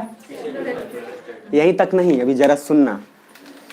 तो आप देखना, जहां मैंने आपको बताया है उस बात को समझना जरा। सेकुलर स्टेट में ना आपको इधर देखना 2 चीज मिलेगा। एक मिलेगा एक्टिव सेकुलर स्टेट और दूसरा पैसिव सेकुलर स्टेट। सुनना ध्यान से, पहले उसका मीनिंग पूरा समझा रहा हूं। एक्टिव सेकुलर स्टेट और पैसिव सेकुलर स्टेट। पहले थीस्ट स्टेट का मीनिंग क्या समझ में आया कि जिस देश में कोई एक रिलीजन ऑफिशियली एक्सेप्टेड हो, ऑफिशियली एक धर्म हो। इंडिया में ऐसा है क्या? इंडिया में तो भैया BHU कॉलेज भी है, तो भैया इधर मदरसा भी है, तो इधर CBSE बोर्ड भी है। यहाँ पे BHU है तो अलीगढ़ मुस्लिम यूनिवर्सिटी भी है। सुनो, यहाँ पे बस अगर मुस्लिम और उन लोगों के लिए वहां भी जाती है तो बस बोध गया के लिए भी जाती है, बस और जगह के लिए भी जाती है। यस और नो? सभी के लिए बराबर है। तो यहाँ कोई ऑफिशियल धर्म है क्या? तो जिस देश में कोई ऑफिशियल धर्म ना हो वो है सेकुलर स्टेट। अब समझना ध्यान से, लेकिन इसके अंदर 2 बात बोला मैंने। एक बोला पैसिव। अब इसको जरा समझना गौर से। तो सबसे पहले देखना एक्टिव में, इधर इसे इधर देख लेना, मेरी तरफ ही देख लेना, वो आपको मिल जाएगा। एक्टिव मतलब जो, सुन रहे हो ना, जो हर धर्म को इक्वली प्रोमोट करे। हर धर्म को क्या मतलब? थीस्ट स्टेट का मीनिंग ये है कि जिसका देश में एक रिलीजन एक ऑफिशियल हो, और सेकुलर स्टेट का मीनिंग है कि जहां कोई ऑफिशियल रिलीजन ना हो, सेकुलर के अंदर एक्टिव, जिसके अंदर इक्वली प्रोमोट किया जाए, और यहां पे है इक्वली प्रोमोट नहीं किया जाए। तो ये किया है इंडिया, क्या है? Active secular state. क्योंकि यहाँ BHU है तो यहाँ अलीगढ़ मुस्लिम यूनिवर्सिटी भी है। मेरी बात समझ में आ रही है? यहाँ पे हर धर्म को बराबर प्रमोट किया जाता है। तो आप इंडिया को सिर्फ सेकुलर स्टेट नहीं बोलोगे, क्या बोलोगे? Active secular state. कहने के लिए तो सिर्फ एक वर्ड है, सेकुलर। कुछ समझ आ रहा है? अब जरा आना नेक्स्ट आगे। अब जरा पैसिव पे देखना, does not promote any religion. Passive में कोई किसी धर्म को प्रमोट ना करे। भैया USA, फ्रांस, ये हर धर्म को इक्वली प्रमोट कभी करता नहीं है। फ्रांस भैया ऐसा देश है, आपको आयर में पढ़ाऊंगा, कि मुसलमानों लोगों का कट्टर विरोधी है। फ्रांस मुस्लिम लोगों से बायस्ड है। अमेरिका भी बायस्ड है। मेरी बात समझ में आया? और आईआर में आपको पढ़ाया था, अफगानिस्तान में जब लादेन और वो कांड हुआ, उसके बाद से फिर बहुत स्थिति खराब हो गई थी। आ रहा समझ में? तो आपको ये, लेकिन हम ये कभी नहीं बोल सकते इधर कि अमेरिका क्या सेकुलर नहीं है? है, क्योंकि वो भी तो कोई ऑफिशियल रिलीजन मान के नहीं रखा है अपने कॉन्स्टिट्यूशन में। लेकिन हाँ, वो पैसिव सेकुलर स्टेट है, क्योंकि वो हर धर्म को इक्वली प्रमोट नहीं करता, या फिर किसी एक को नहीं, किसी एक को कभी वो प्रमोट करता भी नहीं है। याद रखो, भले ही वो क्रिश्चियन वहां पे डोमिनेंट है, क्रिश्चियनिटी अमेरिका में डोमिनेंट है, और शपथ भी लेता है तो बाइबल का शपथ लिया जाता है। इंडिया में ही मात्र कॉन्स्टिट्यूशन का शपथ लिया जाता है, लेकिन वहां का राष्ट्रपति बाइबल का शपथ लेता है। तो भले ही कहने के लिए वो लोग पैसिव सेकुलर स्टेट है, लेकिन हाँ उन्होंने कभी ये नहीं बोला कि हमारा ऑफिशियल धर्म क्रिश्चियनिटी है। तो हम भाई कैसे माने, क्योंकि हम ऑफिशियल डॉक्यूमेंट नहीं मानेंगे ना। तो ऑफिशियली अमेरिका कभी नहीं कहता कि हम थीस्ट स्टेट है, क्योंकि उसका कोई धर्म वहां का नहीं है और वहां भी लॉ बड़ा है। कुछ समझ में आ रहा है? अरे कुछ मजा आ रहा है? अब देखना, तो ये थीस्ट स्टेट यानी कि सऊदी अरबिया, भैया वहां पे हालत इसीलिए टाइट है क्योंकि वहां धर्म ऊपर है। और आईआर में आपको बोला था कि जब धर्म और लॉ या धर्म और गवर्नमेंट जब भी कभी अगर बराबर हो तो भैया सिस्टम ठीक से चलती नहीं है, बर्बाद होना। तो भैया वो आईआर का कॉन्सेप्ट यहाँ पे लागू है। आ रहा है समझ में? तो कहने के लिए क्या था? सेकुलर। इसके अंदर क्या क्या सीखे? Theist, atheist, agnostic, theist state, secular, active secular, passive secular.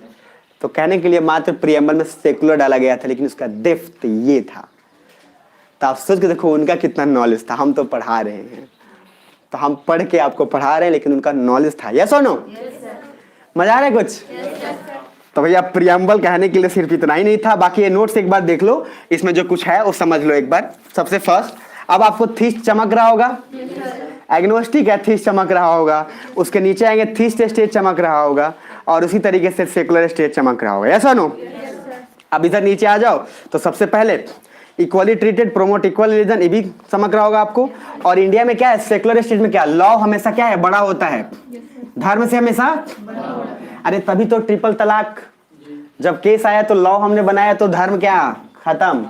और मैंने क्या बोला? जब भी कभी विवाद होगा धर्म और लॉ में, तो इंडिया हमेशा किसको प्रेफर करेगा? लॉ इज इसीलिए ऑलवेज ग्रेटर देन रिलीजन। लेकिन क्या आपको लगता है इस्लाम में ऐसा होगा? मतलब इस्लाम, सॉरी, थीस्ट स्टेट में ऐसा होगा?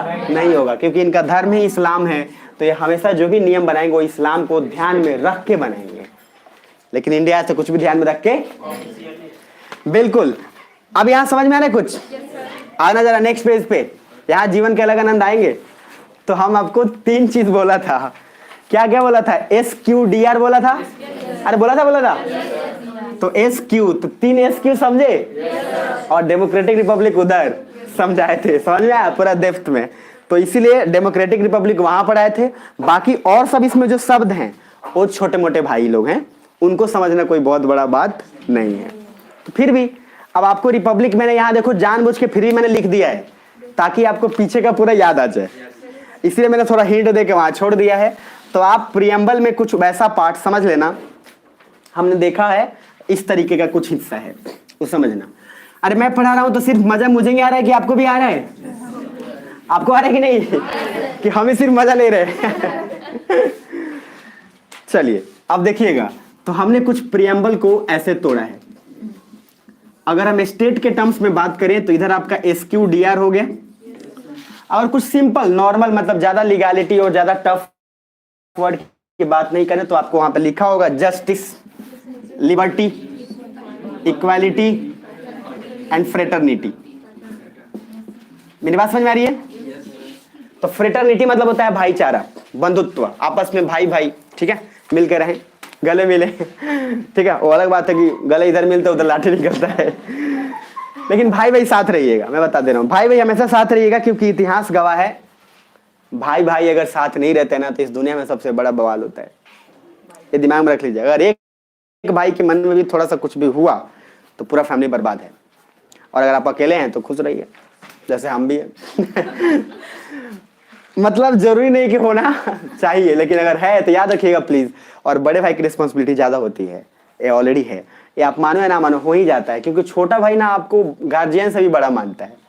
अब आप देखो कि उसको आप गार्जियन समान मानते हो, आप उसको कैसा वैल्यू देते हो, क्योंकि बड़ा भाई का जिम्मेदारी दोस्त की तरह भी रहना है, उसको गर्लफ्रेंड भी पूछना, गर्लफ्रेंड है अरे भी बोलना है औकात में रहो समझा? क्योंकि वो ज्यादा फ्रैंक हुआ तो फिर सर पे चढ़ेगा। बात समझ में आ रही है? तो आपको दोनों समझना, जैसे आपको वहां बताया था separation of power and inter checks and balances. जैसे गार्जियन है तो अपने बेटा और बेटी को उतना ही प्रेफरेंस दे, लेकिन उनको लिमिट में भी रखना, नहीं तो ड्रग डीलर बन जाएंगे। आए तो समझ? खैर, अब जो आपका नेक्स्ट वर्ड है जरा देख लो ध्यान से, उसके बाद हम इसको आगे बढ़ेंगे, ठीक है? तो पहले देख लो, जस्टिस दिख रहा है? तो भैया जस्टिस का सिंपल मीनिंग है कि आपको भैया बराबर का हक नहीं मिला, न्याय नहीं मिला तो न्याय दिलाएगा ये तेरा फैजल। आ रहा समझ में? और ये फैजल यहाँ प्रियम्बल है, आ रहा समझ में? तो ये देख लो, न्याय जस्टिस, पहले देखना, to cure the absence of fair access, ये प्रीलिम्स में पूछता है जस्टिस का मीनिंग क्या है। मतलब आपको अगर न्याय नहीं मिला है, और न्याय से सिंपल संबंध आपको इक्वालिटी नहीं, जैसे आप बस पे गए चढ़ने भारत सरकार के या बिहार सरकार के, बस वाला बोला तुम काला है निकल जाओ, वो बोला यार आपको भेदभाव हुआ, आपका फंडामेंटल राइट्स हैम्पर हुआ। तो आप जब केस लड़ते हो फंडामेंटल राइट्स में, तो आप किसी इंसान से नहीं लड़ते हो, आगे पढ़ाऊंगा आपको, आप सरकार से लड़ते हो कि हमारा फंडामेंटल राइट्स आपके रहते भी हैम्पर हुआ है तो आप दिलाएंगे। और इसीलिए याचिका लिखा जाता है, रीट, आपको पढ़ाऊंगा, इसी के बाद आएगा रीट, मजा आएगा आपको वहां पे, बहुत मजा आएगा इनफैक्ट। और आपको फिर लव लेटर लिखना पड़ता है, writ is a love letter. आप लव लेटर लिखेंगे सुप्रीम कोर्ट को कि डियर सुप्रीम कोर्ट, इसने हमको नहीं छोड़ने दिया तो भैया आप उसके बाद क्या करोगे, आप सुप्रीम कोर्ट में से लव लेटर सरकार को लिखेंगे, बेटा चढ़ा उसको, नहीं तो तुम्हारा बस जो है ले जाकर लुढ़का देंगे। तो याद रखो, जब रीट दिया जाता है ना, तो उसमें आपको कोई भरपाई नहीं मिलता है, हर जाना नहीं मिलता है, आपका हक आपको वापस दिया जाता है। आप ये कहोगे सर हमको चढ़ने नहीं दिया, हम होटल बुक किए थे तो भैया वो काम नहीं होता, होटल का खर्चा मांगोगे तो नहीं दिएगा, वो आपको सिर्फ ये देगा कि आपका हक जो हैम्पर हुआ है आपको चढ़ाएगा, बाकायदा वो आदमी जो उतारा है वही आपको गोदी में उठा के लेके चढ़ाएगा। अरे समझ में? तो दिस इज कॉल्ड रीट। बाकी जस्टिस का सिंपल मीनिंग है कि आपके साथ इक्वल ट्रीटमेंट नहीं हुआ, तभी तो आपको बुरा लगा ना। अगर सबको एक समान ट्रीट किया जाता तो किसी को जस्टिस की जरूरत ही क्यों है? जस्टिस का सिंपल न्याय, क्यों न्याय चाहिए? क्योंकि आपको बराबर का दर्जा नहीं दिया गया। आगे ना नेक्स्ट, तो we can also say justice is required where the absence of equality takes place. तो जहां आपको इक्वालिटी नहीं मिलेगी वहां जस्टिस आप डिमांड करोगे। आगे, जस्टिस इज इन 3 एरियाज, 3 तरीके से जस्टिस होते हैं। एक सोशल जस्टिस, भैया सोशल जस्टिस में treated equally not at the caste, मान लो आप बोले कि आप इस जाति के हैं, आपको नहीं रखने दिया, आपको पानी नहीं पिए देने, आपको मंदिर में नहीं जाने दिया जाएगा, तो आपका सोशल जस्टिस आपका तो खराब हुआ, ऐसा नो। इकोनॉमिक जस्टिस, आपको equal pay for equal work, भाई आप मेहनत सेम कर रहे हो लेकिन आपको नहीं दिया गया। जैसे आज एक कॉन्सेप्ट है कि लेडीज ज्यादा मेहनत करती हैं कंपैरेटिवली जेंट्स के। जैसे कोई लेबर है, अगर आपके घर पे भी काम कर रहे हो और मजदूर है, तो काम कर रहा है, तो कुछ मजदूर ऐसे होंगे जो कंटिन्यूअस काम करेंगे, कुछ वैसे होंगे कि बीच में कभी खैनी खा लेगा, कभी लोटा लेके मैदान चला जाएगा ये समझो भाई होता है, वो लोग व्हाट यूज करते हैं, कुछ लोग फिर खाना खाएंगे। बट यार सोच के देखो आप होता है ऐसा, मैं गलत बोल रहा हूँ क्या? होता है। और इधर कमाल की बात यह है, लेकिन अगर कोई लेडीज वर्क कर रही है तो कॉन्टिन्यूअस काम करती है, लेकिन क्या गड़बड़ है कि लेडीज को हम लोग कम पैसा देते हैं और जेंट्स को ज्यादा। तो भैया ये सोशल जस्टिस नहीं, इकोनॉमिक जस्टिस हर तरीके से तो हैम्पर है, जबकि वो आपसे ज्यादा मेहनत कर रही है, जितना मेहनत वो कर सकती है उतना कर भी नहीं सकता। ठीक है, इस बात में समझ है मेरी बात? तो ये economic justice, equal pay for equal work तो नहीं हुआ, क्योंकि मेहनत उसका भी सेम था। आना ज्यादा नीचे, सबसे पहले so equal chances to do things like equal advantage in government exams and all. Government exam में भी इक्वालिटी तो मिलनी चाहिए कि भैया एक आदमी या मान लो गया ओलंपिक खेलने, तो अभिनव बिंद्रा साहब के पास पूरा शूटिंग वूटिंग का सब किट था, और एक आदमी गांव से उठ के गया है, ओ भैया वो जो होता है जो गांव में डंटी से उसका तीर धनुष बना के मार के गया है, तो भैया दोनों में तो फर्क है। तो दोनों का कंपटीशन क्या साथ होना चाहिए? नहीं, आप भी उसको उस लेवल का ट्रेनिंग देना चाहिए कि नहीं देना चाहिए? इसीलिए शूटिंग में नॉर्मल मिडिल क्लास लोग नहीं जा पाते हैं, क्योंकि भैया उसका कॉस्ट ही आता है 10 लाख का तीर धनुष वाला। यहाँ तो 10 लाख में तो 2 शादियां हो जाती है, यस और नो? हो जाता है। और इधर आगे आना next, political justice, women can be equally participate in Lok Sabha, Rajya Sabha and अलग अलग supreme court, high court, so that they can understand the women problems and solution easily. तो भैया बात तो पॉलिटिकल जस्टिस में भी तो मिलना चाहिए ना, वहां भी तो न्याय मिलना चाहिए। और आपको आगे पढ़ाऊंगा, मात्र 2% है फीमेल का रोल, और अभी थोड़ा सा बढ़ा के इंक्रीज किया गया। आप उस डेटा से शॉक रह जाओगे कि जब से ये लोकसभा चल रहा है, जब से हमारा देश आजाद हुआ है, तब से लेकर आज तक फीमेल का अभी तक का कंट्रीब्यूशन मात्र बढ़ के 16% हुआ है, ओनली 16% इतने सालों में, जो कि नेग्लिजिबल है। आगे डेटा आपको दूंगा, मजा आएगा आपको जान के, हैरानी होगी कि भैया क्या चल रहा है ये। अरे कुछ समझ आया क्या? सो गया क्या? तो जस्टिस सिर्फ एक ही नहीं होता, social justice, economic justice and political justice. यहां तक ठीक है। आगे लिबर्टी, आजादी। तो भैया reasonable freedom to flourish and prosper. आपको आजादी कुछ लेवल तक का तो देना चाहिए कि आप आगे बढ़ सको, यस और नो। भैया आप आजादी नहीं दी, जैसे बच्चों को आप उतना आजादी नहीं दिए जितना उसको जरूरत है, तो कभी भी एक्सप्लोर नहीं कर पाएगा। अब आना, उसी में क्या लिखा है, मतलब वेटर वर्जन ऑफ ऑन, हम लीगल वर्क जो चाहे वो करें।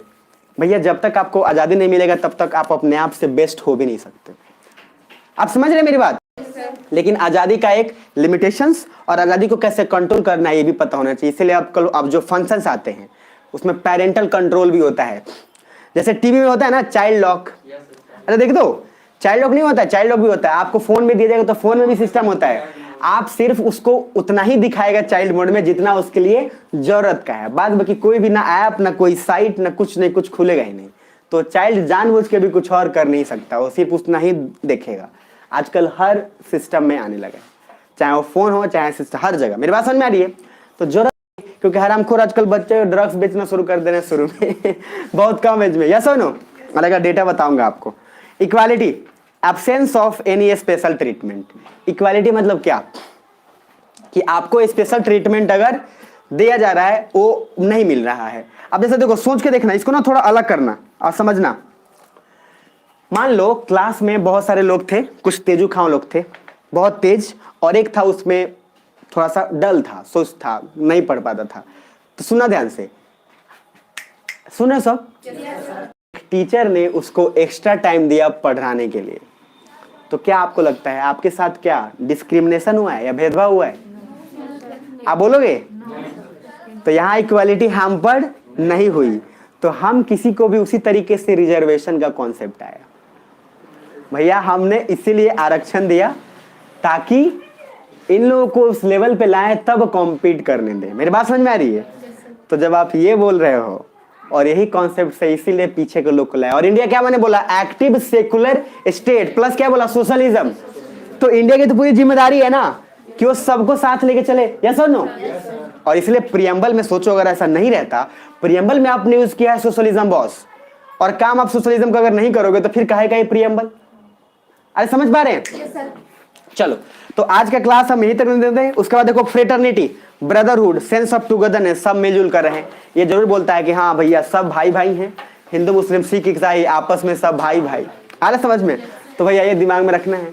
बाकी एक बार जोर से बोला, मजा आया? वापस एक बार पूरा प्रियम्बल को, जो अभी पार्ट है, अभी बहुत बचा है, अभी खत्म नहीं हुआ है, और नेक्स्ट क्लास में कंटिन्यू करूंगा। प्रियम्बल कहने के लिए 2-3 लाइन का अभी आगे है, आगे मैं पूरा बताऊंगा आपको।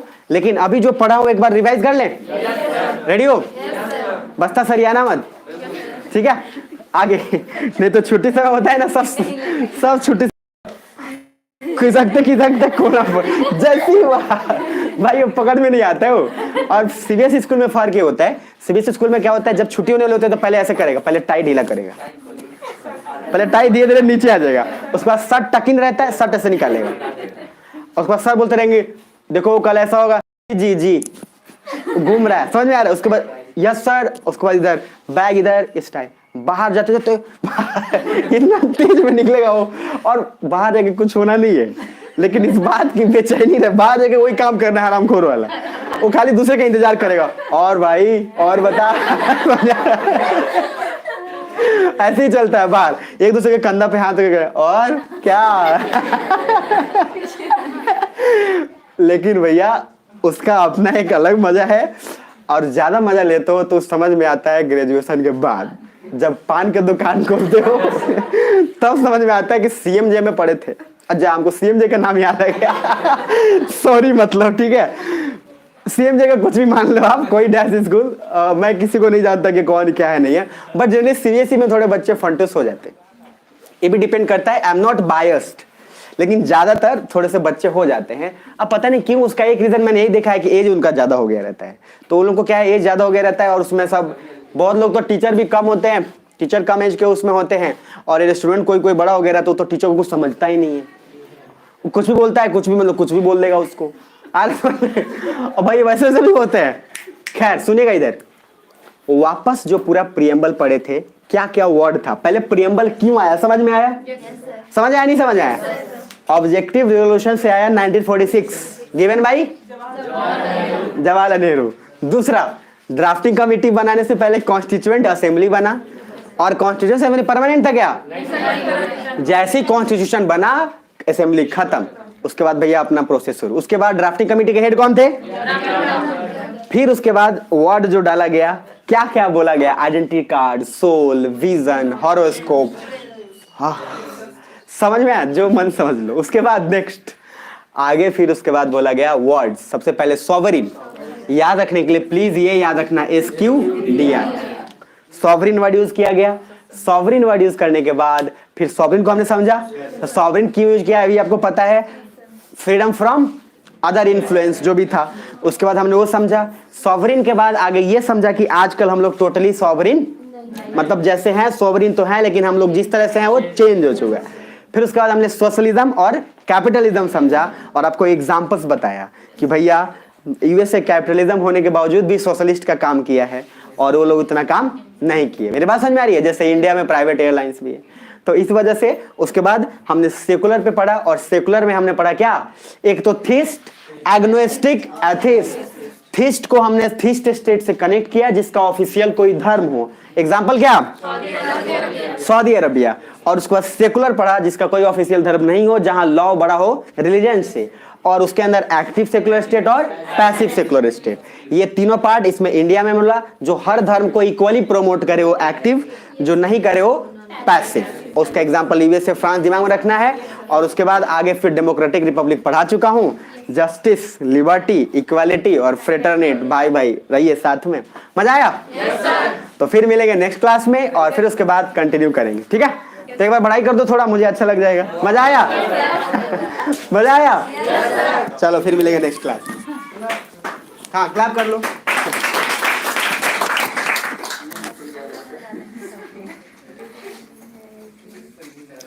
तो भैया प्रियम्बल कहने के लिए सिर्फ छोड़